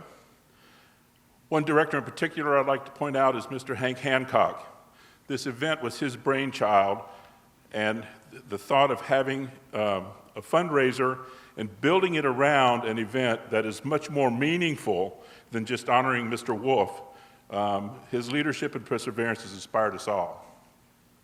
Thank you very much to our 6 main sponsors, who many of them are here tonight, and those are early backers to see the success of this event to happen. Those folks are Joe and Bev Dobner, Ashley and Skip Averill, Martha and Ben Smith, Betty Barr and Don Clyer, Millie Ann and John Stewart Charitable Fund, and Frankfort's newest citizen, West Banco Bank. And in addition to these, we also received considerable financial support from friends of the museum, about 12.5 families, individuals, and companies who wished us well and gave generously. We also have received considerable in-kind contributions over the last several months to help pull off this event. One final group to thank were all of the generous, who were generous of their time and talents, were the members of our event ad hoc committee. They were local leaders from a variety of backgrounds who advised us, as well as provided much-needed input. Many of us had never led or participated in such a campaign such as this, and these experienced folks brought invaluable experience to our event. So thank you very much for that. This event is a success because of George's success and of his sharing some of his time and talent and experiences with us. So George, I want to thank you for coming and allowing us to honor you, allow your hometown to honor you. And Ms. Bae, we're so glad that you could come and participate with us as well. The fundraising has been successful because of your participation in this event, and I want to thank you all for coming. We hope you've had a great afternoon here with us and with Mr. Wolfe. Thank you all so very much. And if you would like to continue your support of the museum, I would invite you to join the Wilkinson Society, which is our annual membership fundraising campaign. Contact me at the museum for more information. And I have one more thing to say. The Capital City Museum is open Monday through Saturday, 10 to 4. Admission is free. Please come and visit us. Thank you all very much. Thank you, Mr. Wolfe.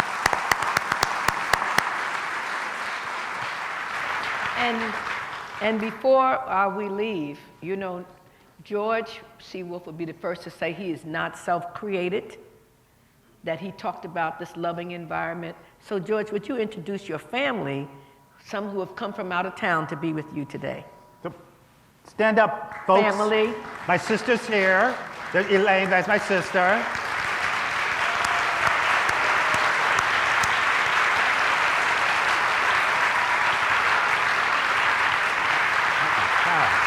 Oh, there's Catherine. Oh my God, and Teresa. Oh my goodness.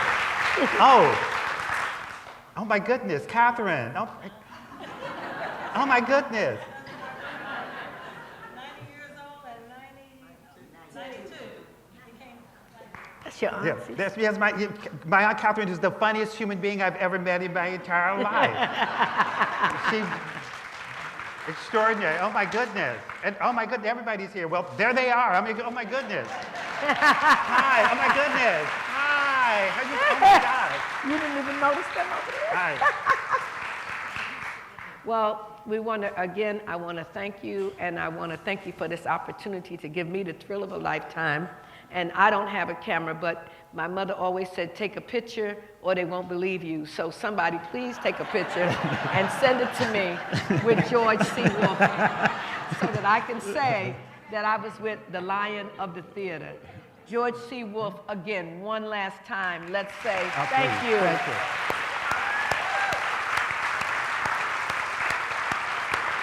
Thank you, thank you.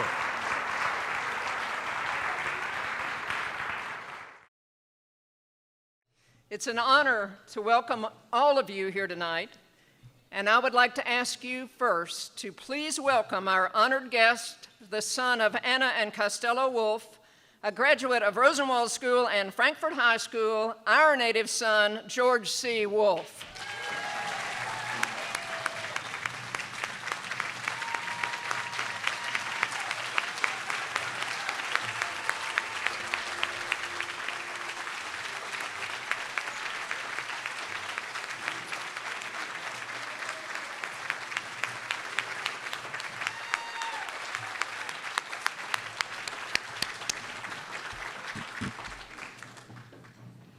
Good evening.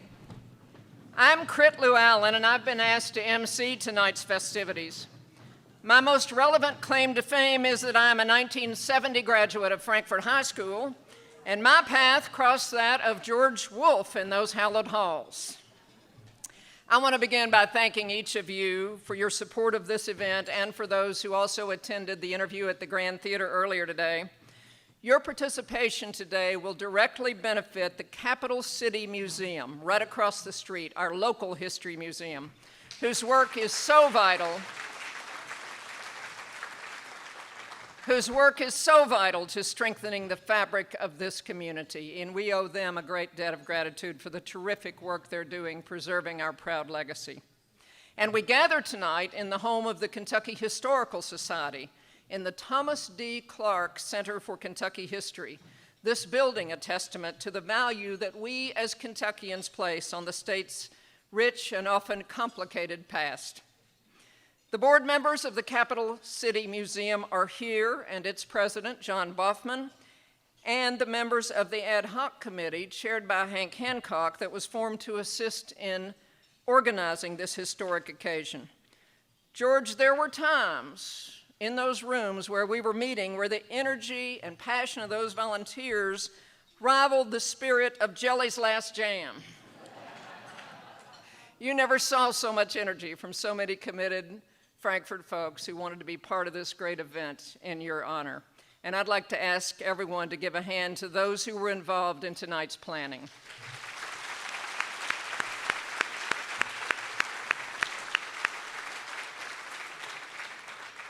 We especially want to thank the generous sponsors of the event. Their names are listed in your program, and they were also mentioned earlier at the Grand Theater.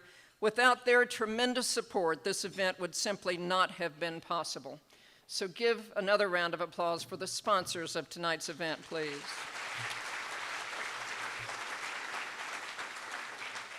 Now, while we're on the subject of raising money, the centerpieces tonight are playbills from George's plays stretching back to the 90s, all the way up to his most recent on Broadway, and each centerpiece has been autographed by George yesterday. And they are available for purchase for a donation to the Capital City Museum. And the cost for putting on that centerpiece is $25. Now, if someone at your table, if more than one person at your table wants it, then during the dinner discussion, you can have a friendly bidding war, and whoever prevails gets to take that centerpiece home, because it can be unrolled and framed with George's signature as a wonderful memento of this historic occasion. So think about that while you're having dinner. Before we begin our dinner, we have several local and state leaders who bring greetings and welcome tonight and offer proclamations honoring George Wolfe. To present a proclamation from Kentucky Governor Matt Bevin, please welcome Executive Director of the Kentucky Historical Society, Scott Alvey.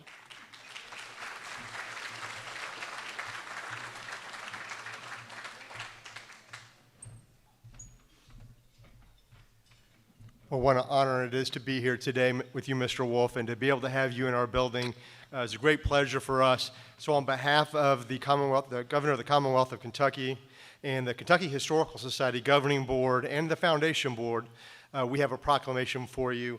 The honor is just your artistic direction, your accomplishments, but also I know that you're a fan of museums as well, and so to have you here, we want to thank you. And Matthew G. Bevin, the Governor of the Commonwealth of Kentucky, does hereby proclaim October 20th, 2019 as George Wolfe Appreciation Day.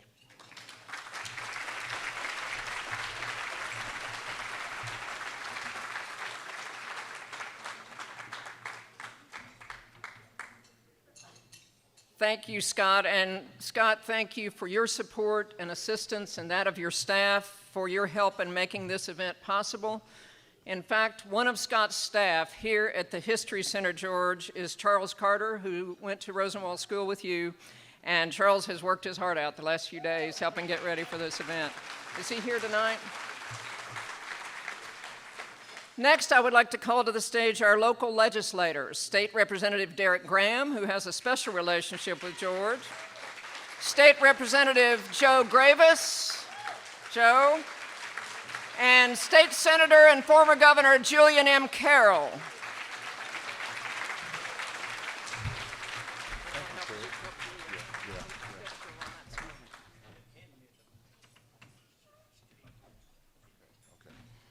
Good evening, everyone.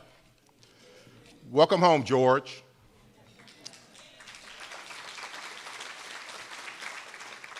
I'm going to take some personal privilege credit, being a George's family. And first of all, on behalf of the Graham and Metcalf family, we are glad to have you back home. We are honored, and we know you are too, to have this community to recognize and celebrate your outstanding achievements in the performing arts profession. And tonight, and earlier today, the people of Frankfort and Franklin County have come together to honor you and to show their appreciation for your outstanding achievements and accomplishments in the performing arts. Each of us are here tonight to celebrate and embrace your tremendous success and the contributions you have made to your profession. Yes, the people of your hometown, George, are very proud of our native son.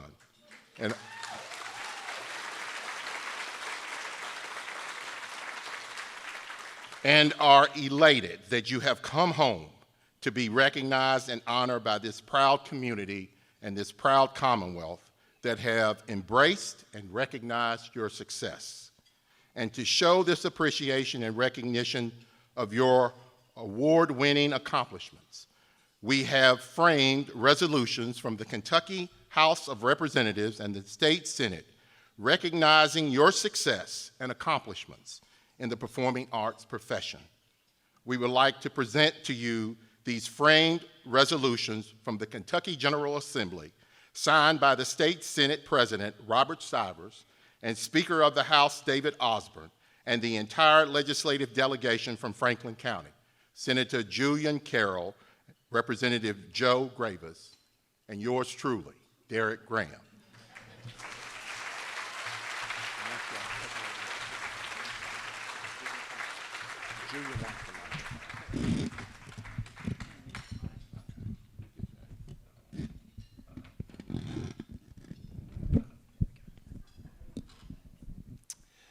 George, it's my pleasure, very much so, for me to recognize the achievements in a meaning that every one of our young people need to hear.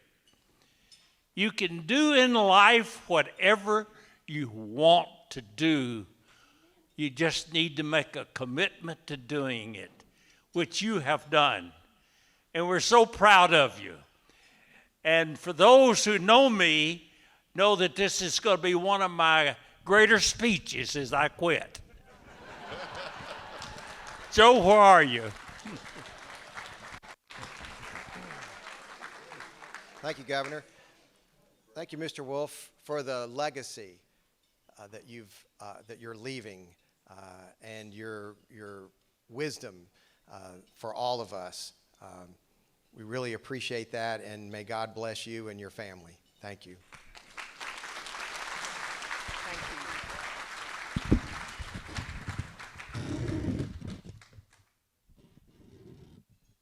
Thank you to our legislators. And now let's welcome to the stage our local elected officials, Franklin County Judge Executive Houston Wells and Frankfort Mayor Bill May.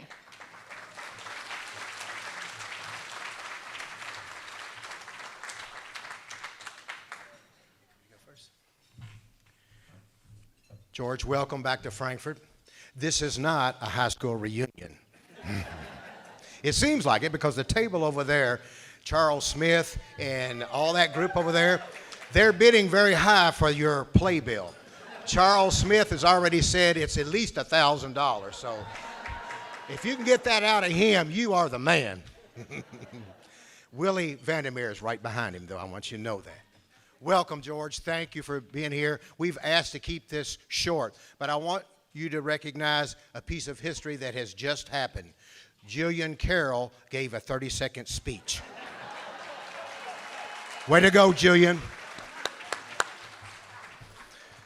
We have a proclamation, that both the mayor and I, and we will present that with you, and it goes through your history. But the most important part of the history that you have established is that you're from Frankfort, and you are awesome. We love you. Thank you very much, George.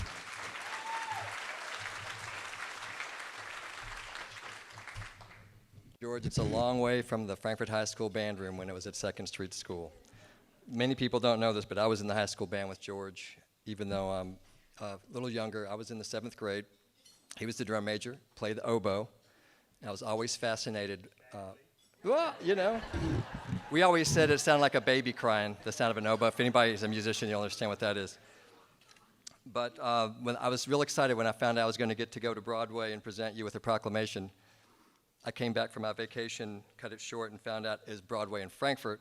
But still, I want to let you know how honored I am to be able to do this as mayor. And thinking back, and the whole week I've been thinking back when I was a 7th grader, I guess I was 12, and thinking how in awe I was of you being our drum major, and that anybody that knows in the band, that's a big thing. And just want to say how much I appreciate how you've represented our community and that we're so proud of you. We followed your career. Mrs. Chenault always reminded all of us about your talents as a writer, and she was very proud of you. And if she was here tonight, she would be so thrilled to see you. So. And never thought, you know, playing in the band, that I would stand here as the mayor and be able to present you with a proclamation declaring this George C. Wolfe Day in the city of Frankfort. We're so honored to you. Thank you.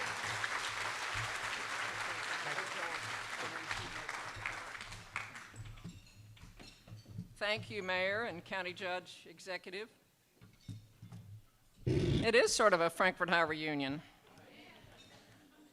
Although I have to point out that one of our speakers later in the program, Robert Barry Fleming, our esteemed guest speaker, went to county.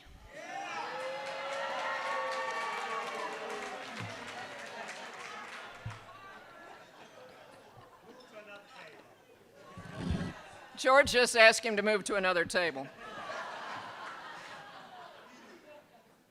And now, to offer the blessing of the meal, we're honored to have with us the Reverend Dr. William C. Calhoun, Sr. from Trinity Baptist Church in Baltimore, Maryland.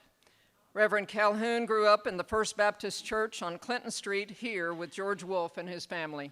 He's traveled from Maryland to be here this evening. After the blessing, we will proceed with dinner and then return for the remainder of the program. Dr. Calhoun.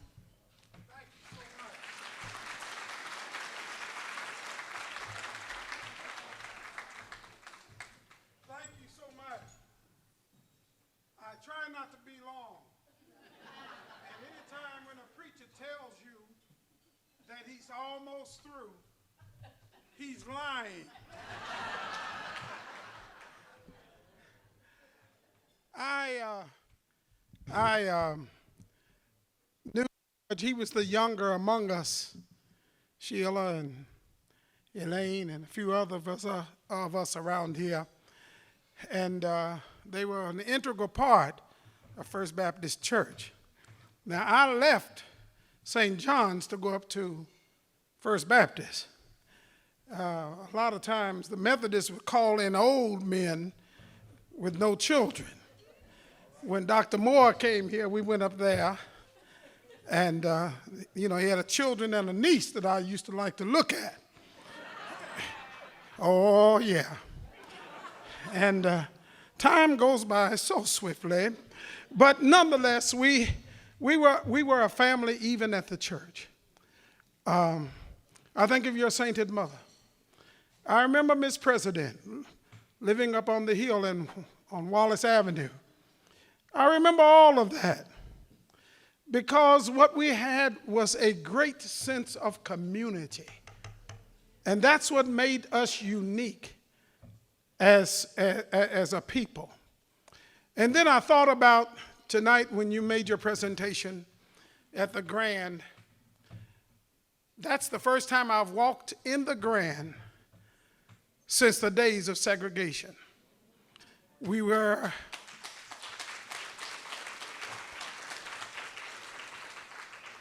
and I sat down there on the floor, and I was not looking from the balcony. But now I can go to the balcony with pride and look down upon the floor, because one thing I remembered, that the balcony is always higher than the floor.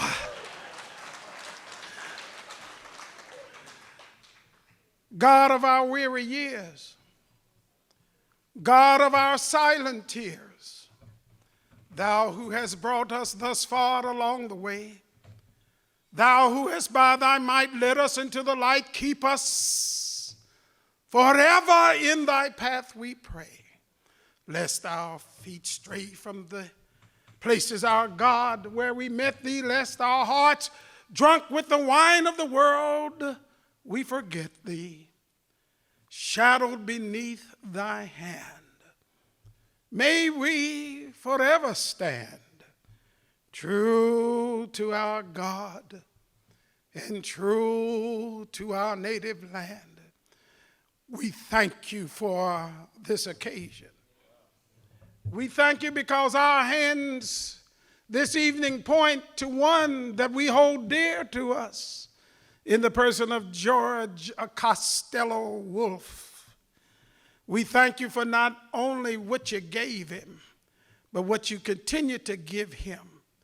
And thank you that he would still have a memory of the place that helped to make him. God, we know that you're good.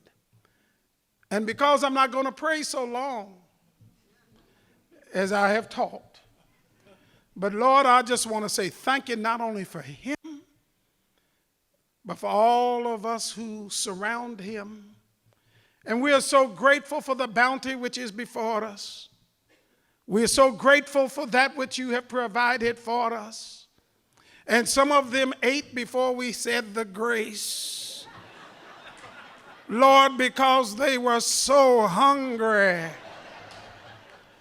And I like to thank you, Lord, that I've just lost 10 pounds waiting here today. But nonetheless, I'm grateful. We thank you for your grace and your goodness, and may each biteful we shall take strengthen us to be a better people.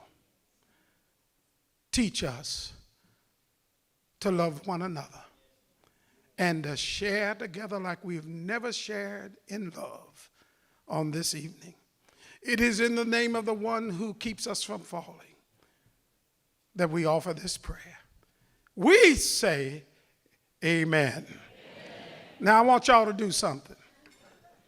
I want you to take your hand. George, I want you to stand. Just be obedient for right now. I want everybody to take their hands and point to George. And just say, we thank God for you. We bless you. And it doth not yet appear what you will continue to do and be. And we thank you for blessing us and making us proud. Amen.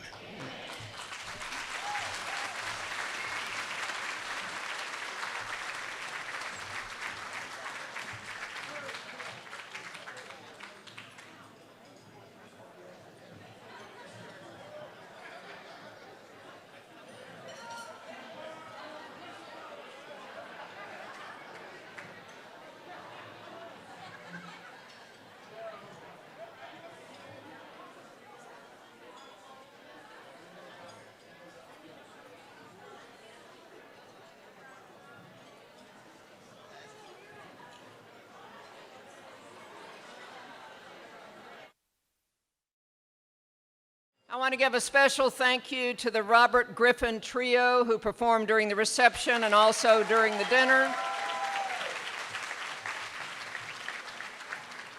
Robert Griffin, where are you? Back in that back corner. Robert is on the faculty at Kentucky State University, and he attended Rosenwald School. And we appreciate the trio performing this evening. I want to single out, we mentioned earlier that there are a number of sponsors and supporters who are listed in your program. I want to single out our main sponsors for recognition tonight.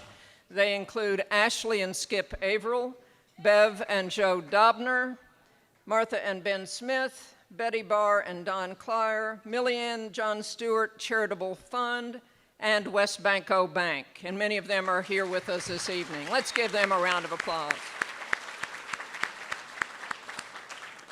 Also mention quickly that we'd like for the family members, George's family, and the other speakers to remain after the program ends. We're going to take a couple of group photos up here, and I promise it won't be like a wedding. It won't take forever.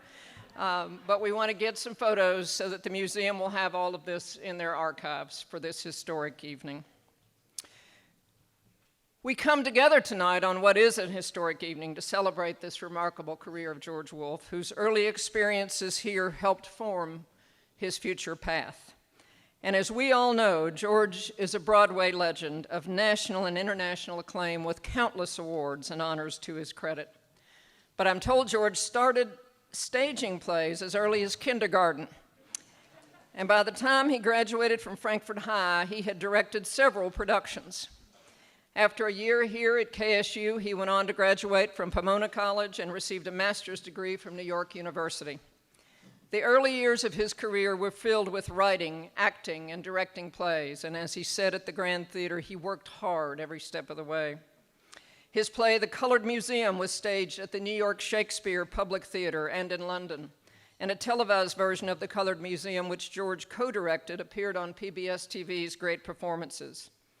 His 1993 Jelly's Last Jam, a musical based on the life of Jelly Roll Morton, received 3 Tony Awards and 11 nominations, as well as 6 Drama Desk Awards.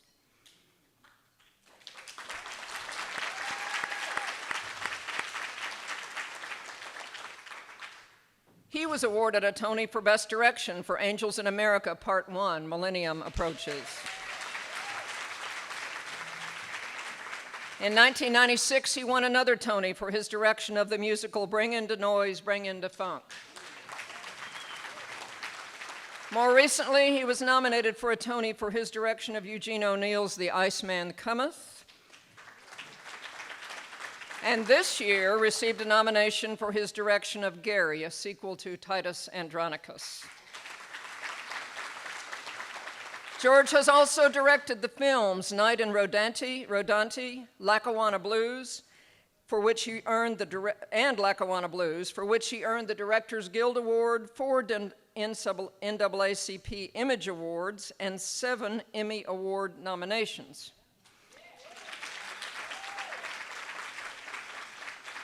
His leadership positions have included serving as the creative director for the Public Theater in New York and as creative director of New York Shakespeare Festival. And in addition to his contributions to the world of stage and film, George Wolfe has made significant contributions to enriching America's broader cultural landscape, including serving on the President's Committee on the Arts and Humanities for 8 years and serving as the Chief Creative Officer for the National Center for Civil and Human Rights in Atlanta. There, he led the design concepts and exhibits themes for the 100,000 square foot museum that opened in 2014 to memorialize the civil rights story in the South.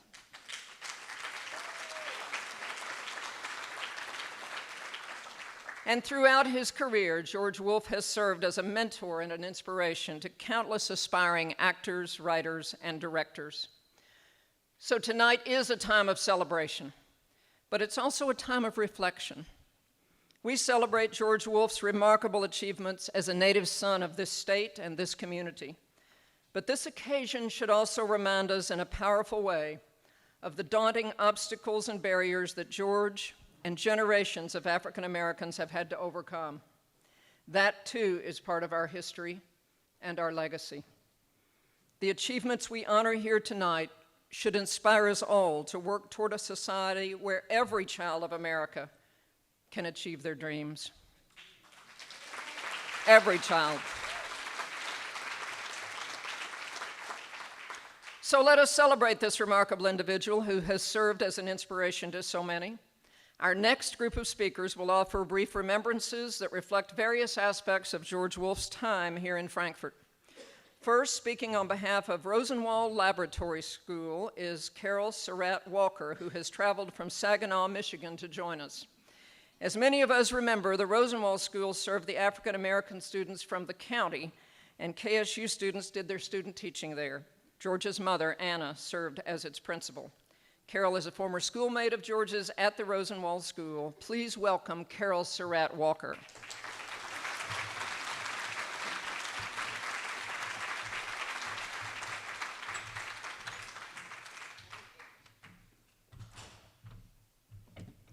Good evening. It's good to be home, and it's even more wonderful to be here with the likes of George and Reverend Calhoun, people I haven't seen in, I don't want to say a lot of years because you'll begin to think I'm elderly. I have the opportunity of reflecting on some times that are so memorable to me, which I feel have made me the person that I am. Rosenwald Elementary was a 3-classroom school where teachers taught 3 grades very effectively. In 1963, we thought we had arrived because we had 4 rooms then, and the teachers only had to teach 2 grades. George's mom was my favorite teacher. She made you feel bad if you didn't do your work. Our class was so disappointed when she became pregnant with Elliot because we missed out on one of her years of teaching experience. When I asked several classmates what they thought about when they reflected on Rosenwald, the thing that came to mind most frequently were the school closing plays and the bazaar. The plays included elaborate costuming. Oftentimes we used them as our Halloween outfits later on in the year. The plays were enjoyed by everyone in the community. We had extensive scenery. As a matter of fact, the play was usually determined in January or February each year, and most of our book learning officially ended by March.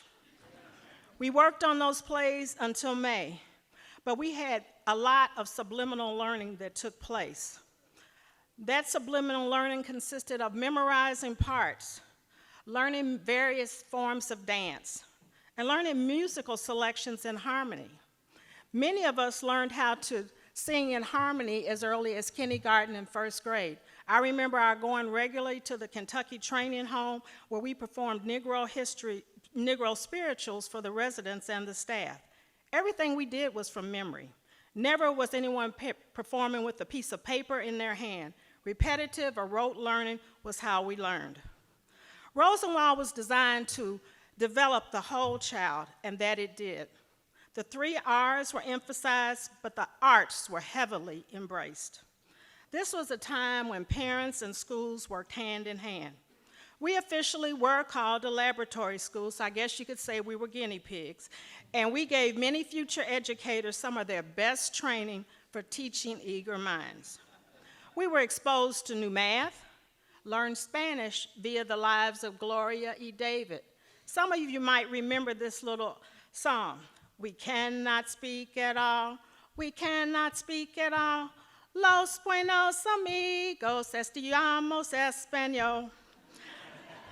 We cheered during the halftime of Kentucky State basketball games, and our basketball team even played during their halftime. What great exposure to a collegiate environment. Many of those students became great alums of KSU. Many of our first instrumental music lessons were taught by Kentucky State band members. The bazaars that were held annually were our fundraisers that made so many things a possibility. The halls were crowded. People were just moving elbow to elbow. I know that we violated every fire code imaginable. People all over the community, young and old, alike participated. Going to Louisville to see the Louisville Symphony conducted by Robert Whitney, allowed us to appreciate various forms of music, even though at that age, our biggest excitement was having extra money to go to the vending machine or to the concession stand. But truly, it was all about exposure, exposing us to all types of experiences outside of the cocoon of Frankfort, Kentucky, and Rosenwald Elementary. Our reward after working so tirelessly for the school closing play were annual trips to the Cincinnati Zoo, which was another big highlight. We learned about all types of animals and thoroughly enjoyed the rides and returned tuckered out, not knowing that we had had another subliminal learning experience. Let me just give you a reflection of a normal day at Rosenwald. At this time, anybody who attended Rosenwald, can you at least please stand or raise your hand so that as I tell this now, if I'm not giving you the right thought, just let me know. Okay, a normal day at Rosenwald consisted of saying the Pledge of Allegiance, saying a prayer, and discussing current events. Now, this was part of what was called the morning circle. If you didn't have a current event, well, some of us would actually tell things that happened in our household that we probably really weren't supposed to tell. We had a break in the morning called morning milk. Sometime in the winter, it was really ice milk. Lunch was a full-course meal with dessert prepared scrumptiously by Miss Daisy Evans. Most of the times you could get seconds, and one of the goals at lunch was to become a member of Remember the Clean Plate Club. There were only 2 items that I can ever remember that we did not like, and that was tomato aspic and hominy. Now, these items usually found residence in our empty milk cartons because food was not to be wasted. We received physical exertion from the merry-go-round, the slides, or playing kickball or baseball. Now, recess at lunch ended with the familiar words, "Time to come in." But we had to say it with a performing arts twist. Time to come in. Time to come in. After being in class all day, in the afternoon, each student departed by the bus. Yes, we had busing before it became a civil rights edict. The bus brought students from all over Frankfort to the other little school on the hill.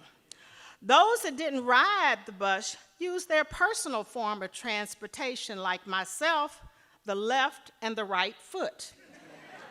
Now, George was the exception to the rule. He rode the Anna Mary Wolfe limo. That's the benefit of your mom being a teacher and eventually the principal. Miss Beauclair did an excellent job of allowing us to express our creativity with our hands using clay. Anyone who attended Rosenwald in the early elementary days proudly brought home a handprint as a gift. We believed in supporting our Black businesses. Students would gather their extra little pennies to get penny candy delivered daily from Patton's Grocery. BB Bats, Bazooka bubblegum, and Pixie sticks were a few of the more popular items of choice. We were taught proud observing, as George indicated, Negro History Week each year in February. We were made aware of our heritage at a very early age, which let us know that no matter what, we still could rise. I always told people, I call it up north in the South, that we had more confidence in Rosenwald than we had anything else. We recognized at an early age we had to do 200% to our counterparts just to be considered average. When we couldn't play outside during recess, we danced in the foyer. We loved Motown, but we could really square dance. The atmosphere at Rosenwald was a natural catalyst for George to nurture his artistic vein. Who would have thought that the Atomic Bookstore, Babes in Toyland, Tom Sawyer, Johann Strauss would have been the impetus for an outstanding performing arts career. Less truly is more, because at Rosenwald, they did so much more with less. Rosenwald also provided something that George and I have in common. It provided us our first jobs. He and I worked with his mom and Miss Beauclair as teacher's aides, making $1 a day. In the summer, we worked with Head Start. I assisted Miss Wolfe, and he assisted Miss Beauclair. George, I was elated last year when I visited the National Museum of African American History to see you. It just made me so proud, as this evening has made all of us proud, that you are a natural native son. We have two other things in common. You and my dad were granted honorary doctoral degrees at Kentucky State. And we both had a time of grief at the same time in December of '95, when both of us lost our moms within a week's time. George, keep on keeping on, but today, this is our day to salute you. Thanks for everything that you've done. Keep on, and we're so proud of you, and I'm just glad to be a part of this experience.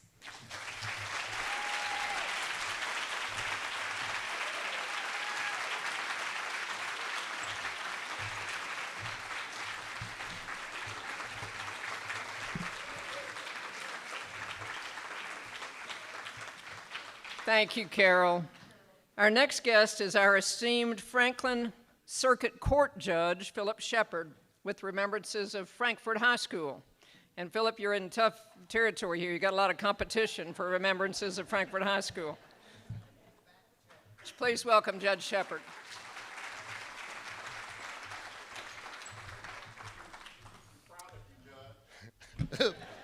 It helps to have a little bit of hometown support here. Thank you, Derek. Well, it is a great thrill and a joy to be here as a part of this celebration of the life of George Wolfe. I was fortunate, along with many other people here, to be part of George's high school years and to work with him on the literary magazine and the drama club, where George got his start, as we have heard, doing great dramatic performances on plays like The Grinch Stole Christmas. He's and I understand played it beautifully.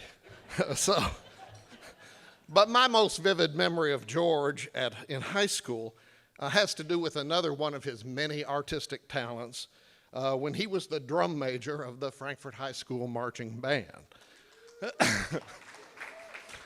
And yes, this is another story of how no one can stop George.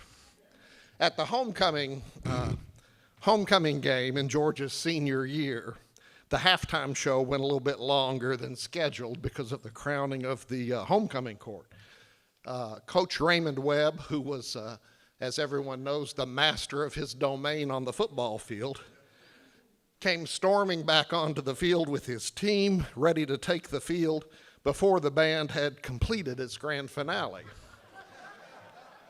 The fearsome Coach Webb confronted our hapless band director with a chewing out worthy of Bear Bryant. And the band director just looked at Coach Webb, and then he looked at George up on the conductor's stand, and then he helplessly shrugged his shoulders. Coach Webb then stormed over to the conductor's stand and continued his chewing out, directing it at George now. And of course, George never missed a beat. He never acknowledged Coach Webb's presence. In fact, he never even acknowledged Coach Webb's existence. And when the last note was played, George gave the command to exit the field, and he regally led us off the field to the sidelines. So from that moment, I knew that there was no one on God's green earth who would ever intimidate George Wolfe.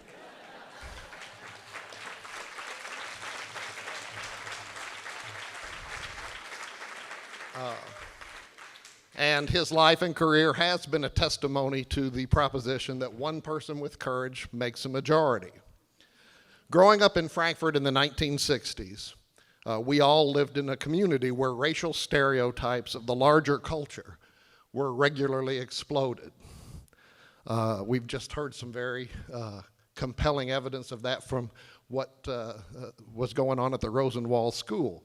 I was in the 3rd grade at 2nd Street when the elementary schools were integrated in Frankfort. And in the 3rd grade, we learned that the kids who came over from Mayo Underwood were more advanced than we were.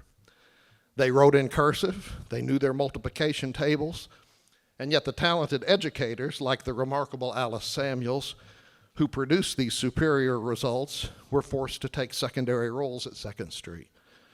Even as young children, we could see that racial prejudices and stereotypes, not educational merit, were involved in these kinds of decisions. When we went on to Frankfort High School, no one did more to explode the myths of racial stereotypes than George Wolfe. George was a force of nature, full of creativity and intellectual genius even at that early age, and yes, he talked fast when he was in high school. But he talked fast, I think, because his brain was working even faster.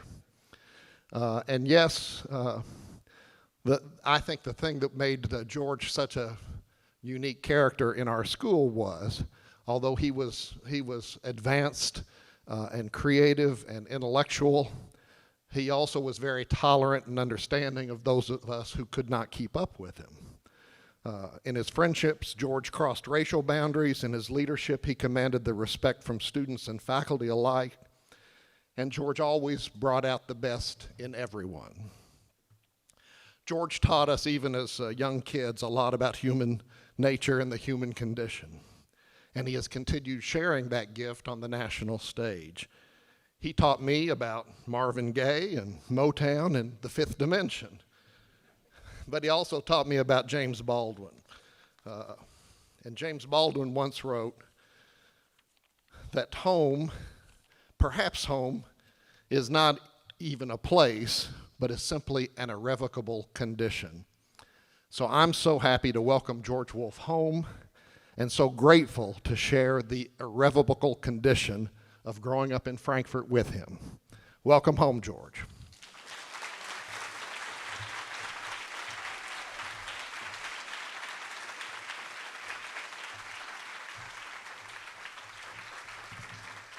Thank you, Judge Shepard. And now we're honored to have with us, representing Kentucky State University, Dr. Derek Greenfield. All of us in this community know that Kentucky State University has played a vital role in this community, and also for George Wolfe's family. George's mother taught there, George attended school there himself, and his siblings Elaine and William graduated from KSU. Please welcome Dr. Derek Greenfield, Vice President of Student Engagement at Kentucky State University.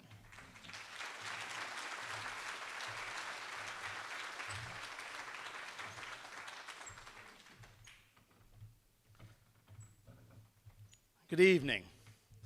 I'm so honored to be here, and on behalf of the 18th President of Kentucky State University, Dr. M. Christopher Brown II, who sends his regrets for being unable to be here, we welcome you home to the College on the Hill. Now, we've heard a lot about Frankfort High, and we certainly celebrate that, but we also want the record to show that, as you just heard, both of his parents graduated from Kentucky State. Mom served on faculty, siblings attended, and you spent one year, only took 1 year to launch you into greatness from Kentucky State University. And so, indeed, we want to honor you, not only for your body of incredible work, but for also living authentically, and for creating works that indeed lifted up the stories and voices of often marginalized people at a time when it was not so politically advantageous, or perhaps even professionally advantageous to do so. So thank you for serving as a model and example for all of our students to go for their dreams, to take risks and be bold, speak truth to power, and be exactly who you are. Because indeed, at Kentucky State University, we labor every day for all of our students to feel loved into their greatness, just like you heard about Rosenwald. And indeed, as you spoke about earlier, the magic that everyone ought to feel. Can you imagine if everybody could have a celebration like this to honor their life's work before they passed? That's our task every single day. You lifted up those voices so that everyone could know that they mattered and that they existed. Now, I often ask people, are young people the future? So let me ask you, are young people the future? Question, young people the future? And I say no, they are the present. because we don't want to wait till tomorrow to see them as full of greatness. They're great right now. And so I've asked, literally on the spur of the moment, because that's what we do, make sure our students are ready at all times, one of our amazing students to share a few words as well. Good evening. My name is Brandon Moore, graduating senior at Kentucky State University. I just want to start off by saying congratulations on all your accomplishments. Me and a couple of my friends, we plan on putting together a play in the spring. And I know you're pretty busy. I know you're very busy, actually. I know. But if you ever feel like coming back home and directing the play, we got some room for you up on the hill.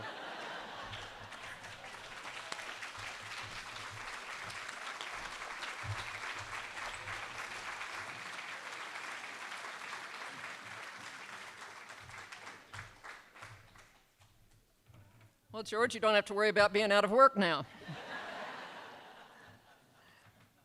And now, sharing remembrances on behalf of the Frankfort community is family friend Sheila Mason Burton.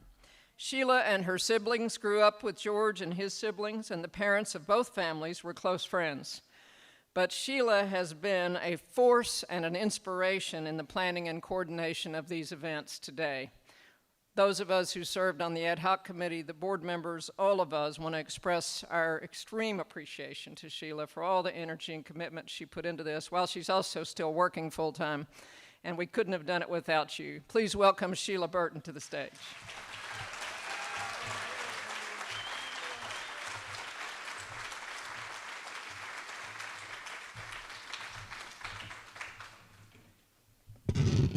Good evening, everyone. I just would like to say that George's siblings, Elaine and William, and I graduated from Mayor Underwood School, elementary school. And so we want to get equal play.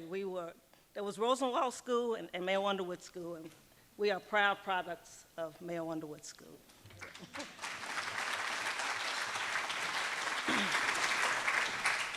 George, I have the pleasure and the privilege of contributing to this celebration by expressing the pride of the people of the city of Frankfort. This city that either by the circumstances of our birth or the longevity of our tenure here, many of us call it home. Now, this is a little intimidating because it's always risky to be the self-proclaimed voice for people other than yourself. But I speak with confidence because I'm speaking of the expressions of pride and the reactions to your accomplishments that I have personally witnessed throughout your career. You may remember returning to Frankfort in 1988 for an appearance for the Frankfort Arts Foundation. The program was held in Investors Heritage over at 2nd Street, and you read excerpts from your play, The Colored Museum.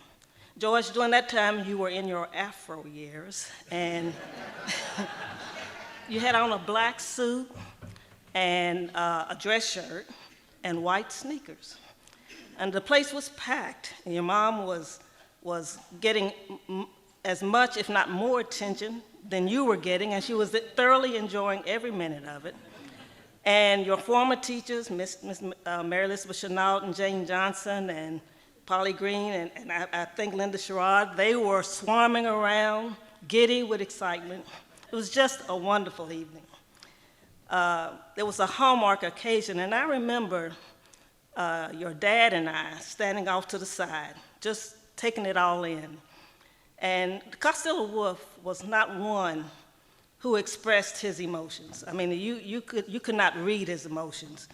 And I was standing next to him, but I could tell that the pride was really just churning inside him.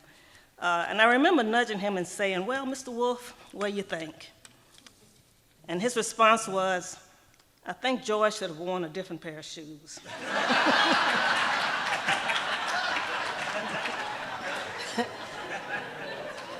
And so, George, Frankfort is where your story begins.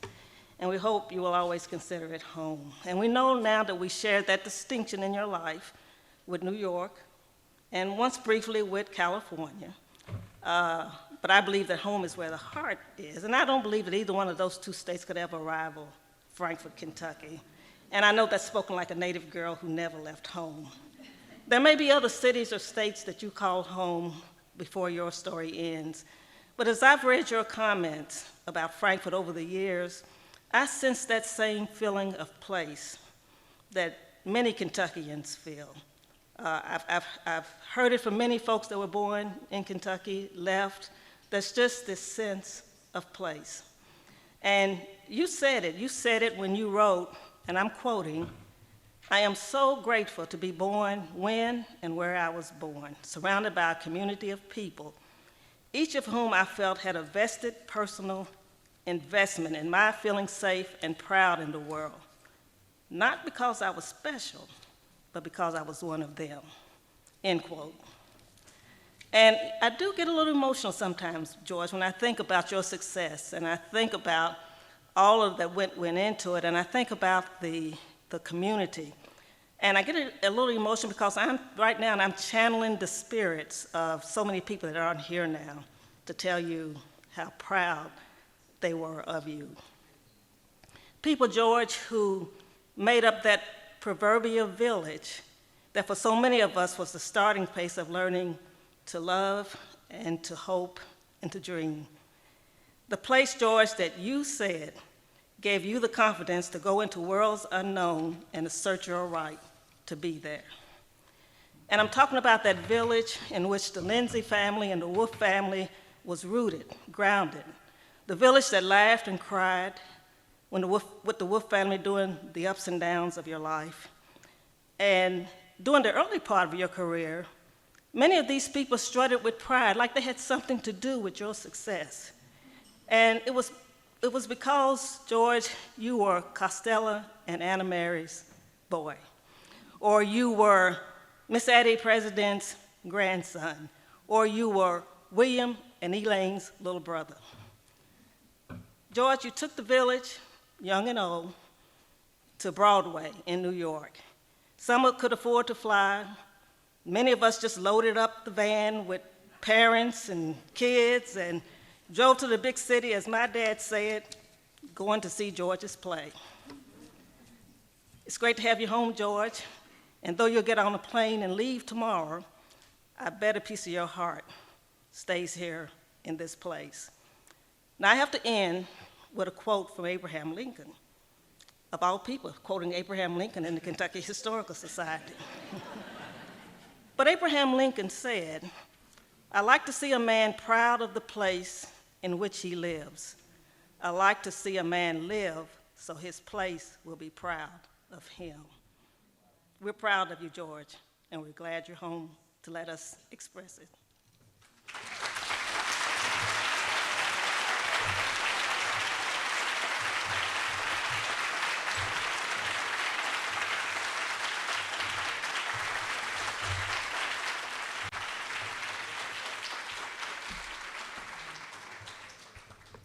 Well, that's a tough act to follow.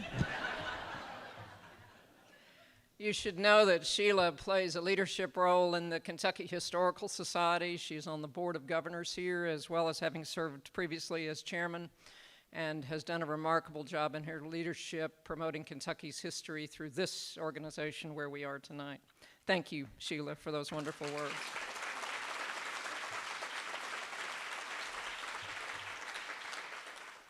We're especially honored to have our next guest join us this evening.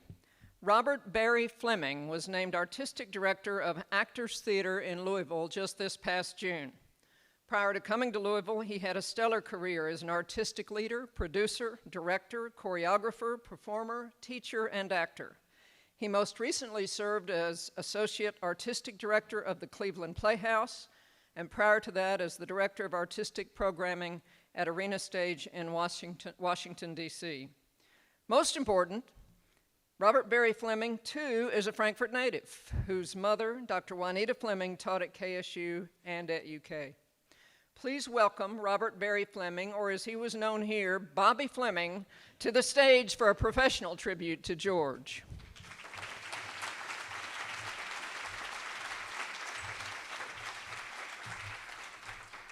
Thank you, Crit, and thank you, Sheila, for including me in this very special event. the connections. My father also worked at Kentucky State University, Dr. William Fleming, and taught biology to George his freshman year. Carol, Dr. Surratt, was very kind to me as a young boy, and I have fond memories of Archie Surratt. George's little brother, Stevie, was my best friend in first grade at Rosenwald Laboratory School, where Dr. Anna Wolfe was my principal. And the connections that I've heard tonight have been topped off by the fact that we shared a first grade teacher, Mrs. Beauclair. George's impact on many of us in the arts has been enormous. He has served as a model of what artists can be and what an artistic leader should be. I had the good fortune of being in New York and auditioning for this show called Jelly's Last Jam. And upon being cast as young Jelly for the world premiere in LA, I said to George all of the things I just said to you. Hey, we've got connections. I didn't want to say that before I got the job, lest someone say there's some nepotism happening. And George, in his inimitable way, when I said that, it says, "Oh, great, I'll see you at rehearsal." George, if you were over at the interview that Betty Baye did with him, she spoke of George's mentorship and how many artists he's inspired, and what was it like to see so many of your mentees move forward in their careers. And while George may underplay his influence, it has been tremendous, not only in the field, but in the entire cultural landscape of America. The expanse of his work to speak to the social challenges of North America in the 20th and 21st century has been deeply impactful, not only in our industry, in the theater, and in the film industry, but culturally across the landscape. Your body of work and legacy in the arts is unparalleled and has inspired countless artists and audiences over the decades and challenged the art form, thrusting many of us forward into the 21st century of theater making. For the ferocity of your intellect, your artistic discernment, extraordinary leadership, expansive vision, clarity of vision, and clarity of purpose, and most of all, your extraordinary service to the arts and culture of North America and the world. We salute and thank you, George. You've created a safe space for so many of us as artists. I've been most honored to collaborate with you over the decades and different phases of my career, and you have filled us with incredible pride in what you have accomplished and what you have helped instill in us that we can accomplish as well. So I thank you and wish you Godspeed, my friend. Thank you.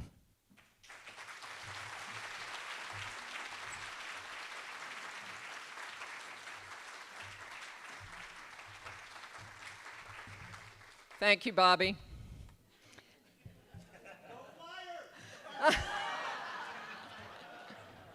If you didn't hear him, he said, "Go Flyers."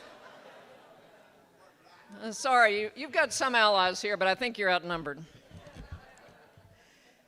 And now to bring remarks on behalf of George's family, it is our pleasure to have join us George Wolfe's sister, who has traveled from Houston, Texas, to share in this evening's festivities. Please welcome Elaine Wolfe McNeil.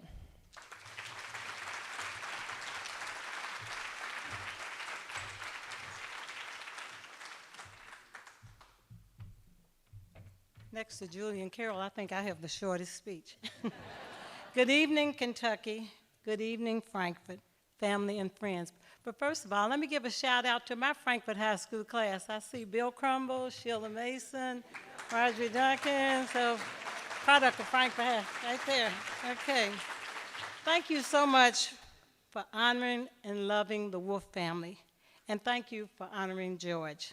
Even though our parents, William, George, and Steve, moved away from Frankfurt, our love and our hearts have always been in Frankfurt.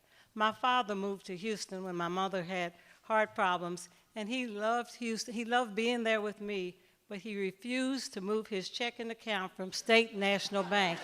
And it was always hilarious trying to get a check, cash. George, as your sister, William and I are not surprised at your success at all. Our parents, Costello and Anna, instilled in all of us to strive to do our best. They would always tell us, if you fall down, get up, keep on moving, never give up.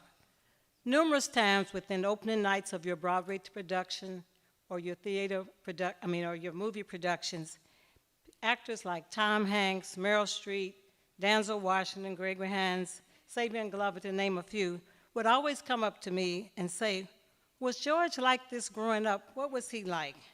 Was he always so gifted and focused? And I would always answer, George is the same person today as he always was, has always been.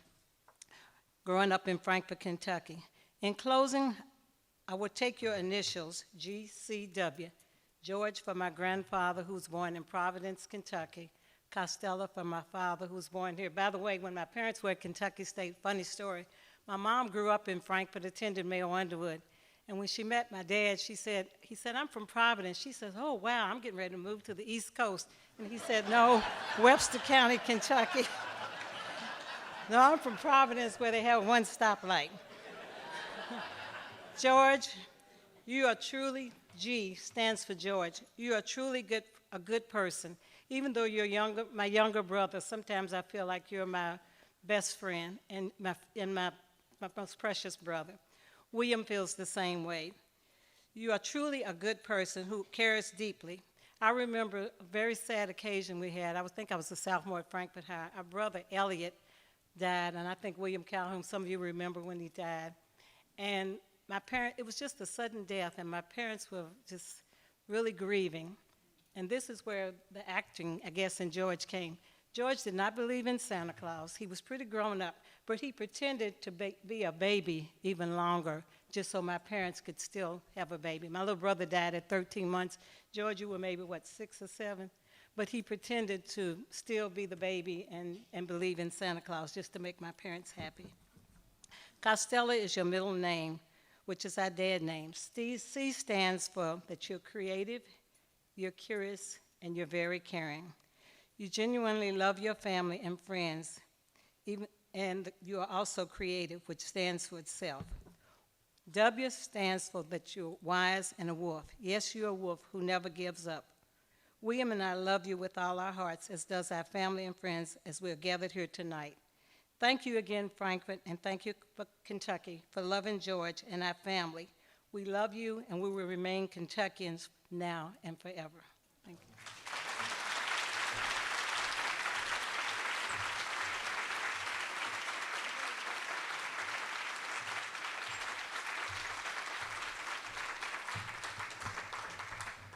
Thank you, Elaine, and welcome to all of George's family. I know several of them have traveled long distances, at least one surprise, I think, from the relatives who came in from Indianapolis. And George, I'll let you introduce your family when you come up, but thank you all so much for being here and honoring George with your presence. And now it's my distinct honor to introduce the honoree of the evening. And after George speaks, please remain seated for a final toast. George Wolfe's willingness to take the time to join us for this occasion demonstrates his understanding of the vital role that our history plays in shaping our future. He honors each of us by his presence here this evening, and he brings honor to the community and the Commonwealth with the excellence that marks his life's work. Please welcome to the stage George C. Wolfe.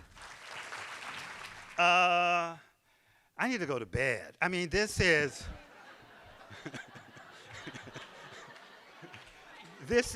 I literally need to go to bed and crawl underneath the covers because this has been so emotionally intense and amazing and powerful and extraordinary that it's almost like my body can't handle it. It's just, I don't know whether to not to hide or to cry or to laugh or to, I don't know. It's been extraordinary. What's also extraordinary is how much hair I used to have. I knew I had hair, but I don't remember having that much hair, which makes it feel really naked up here. But separate from that, this has been extraordinary, and it's really interesting. I mentioned that I've been, from the past 2 to 3 years, I've been just obsessed and looking at pictures and reading history about Frankfurt, and I just didn't know why it was. I mean, I knew it was for a project, but it was just, it became this weird obsession. I started Googling Frankfurt news. I was like, what is going on with you, George? And it's just sort of, and I still don't completely understand it, but I think at different phases, I mean, when I had the chance, I ran from Frankfurt so I could become what I wanted to become. And I got lucky because I became a lot of the things that I wanted to become. But now it's sort of like, then you reach a point where you want to really connect, you want to rediscover what made you and who made you, and connect to all of the dynamics that made you. And that has become extremely, extremely important. I want to tell a brief story. We talked about Rosenwald a lot. And because I spent a lot of time there. Like I said, my mother taught there, so after school was over, I'd be there for hours and hours and hours. And I remember so there's one moment that I've talked about many times. I remember at one point, we were probably in 7th grade, and we were invited to Collins Lane by the PTA, and we were going to sing a song. And Minnie J. Hitch, who was the principal there, very severe. I developed an allergy to peas because of her, because I was a very picky eater, and she made me, to prove that they didn't treat me special because my mother was a teacher, she made me sit there and eat all of my peas. And I ate them, and 30 minutes later, my entire face ballooned up, and she never made me eat peas again. So I remember we were going to be singing at Collins Lane. So, and Miss Hitch told us, and there was a song, and it was these truths we are declaring, that all men are the same, that liberty's a torch burning with the steady flame. The song went on after that. I could not tell you what the lyrics were, but she told us that when we came to the line, these truths we are declaring, that all men are the same, that liberty is a torch burning with a steady flame. She said if we invested in singing that line, any racism in the room would fall away. And so I remember us singing, these truths we are declaring, that all men are the same, that liberty is a torch burning with a steady flame. I don't remember anything that happened after that line. But what an amazing phenomenon to have a person who you viewed as powerful tell you the words you use can change people. To tell you that if you fully commit and believe in every single word, you will change people. That was a gift of empowerment that is astonishing. And that's what teachers do, and that's what educators do, and that's what parents do. And at every crucial corner of my life, I had people telling me that what I did mattered, that what I did was significant, that I was important. My hope, my wish is that every single child receives that. Because if you believe that, you can do extraordinary things. Not extraordinary Broadway things, not extraordinary working with fabulous, famous actors who make more money than you ever will, but in any profession that you have, if you are able to pass on to people younger than you, that they are capable of extraordinary things. It will alter significantly the fabric of our communities and the fabric of our world. And it's, so once again, I have this great career, but it's just that dynamic is extraordinary. And anytime you can pass it on, please do, because that's what was passed on to me. And I stand here because I was protected and loved by my sister, by my community, by my friends, by Sandra Salyers and I, who walked home from school every day. All these people that I feel connected, by Carol, by all these people that I felt connected to. Everybody had an investment in protecting me and honoring me. And that's why I've accomplished this stuff. I have talent, and I'm hardworking, and I'm really smart, but it's because that was given to me. That's why. That's why when I came into contact with people who told me no, I was going, yeah, thank you. I'm going forward. That's where that comes from. It doesn't come from what I've accomplished. It doesn't come from Tony Awards and all that other sort of crap. It comes from people imbuing me, like opening up my heart, my chest, and placing inside of it confidence and power. And I got us, this evening has ripped open my chest like the Alien movie, where the thing comes out and does that, has ripped open my chest, and all of you have placed inside of me so much confidence and so much love and so much caring, and it's just been an extraordinary day, evening experience.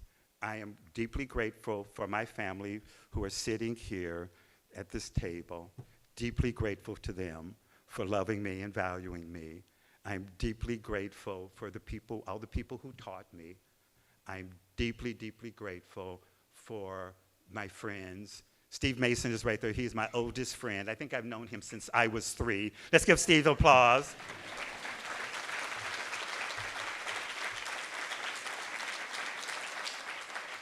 And also, and Sheila, who I've known for forever, and thank you, and well, first off, thank you everybody who was involved in the planning of this, but thank you so much, Sheila, for pushing forward and doing all that you did to make this evening happen. Thank you so much. And I'm going to go back to loud, aggressive, rude, New York, that I love, which tells you a lot about me. But as always, the where I'm fromness of it all, I carry very deeply inside the core of who I am. And that core is very deep and very rich and very complicated. So thank you very much. I am honored, I am humbled, I'm overwhelmed, and thank you, thank you, thank you.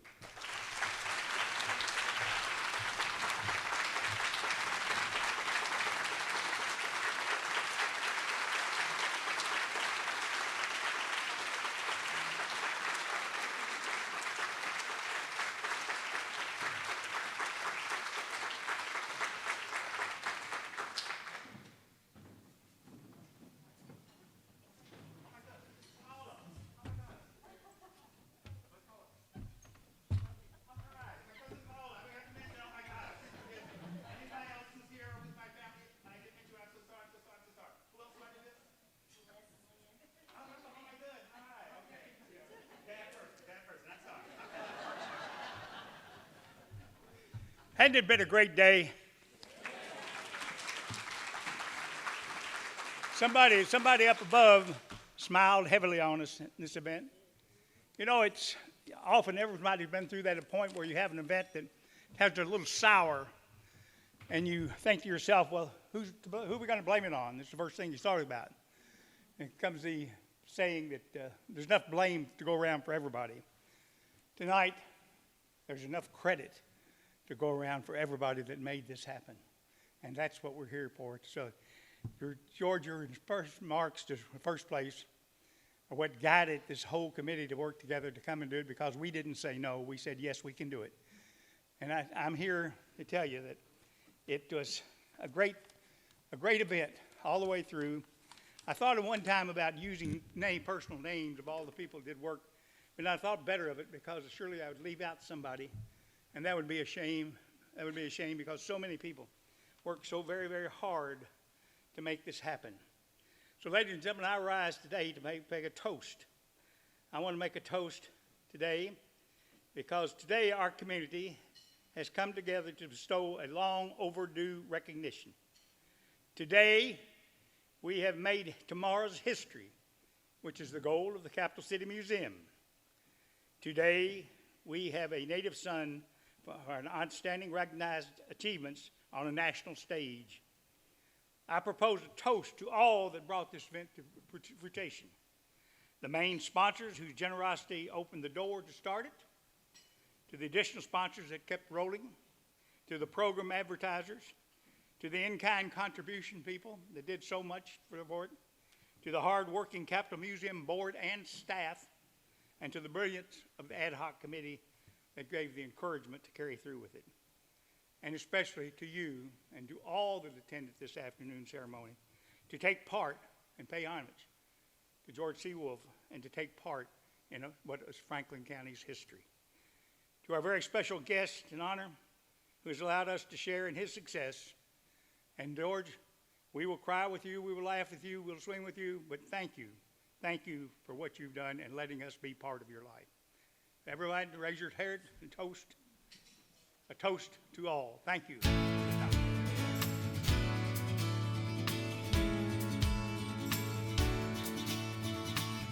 This program has been brought to you by Cable 10 Community Television as part of the Frankfurt Plant Board.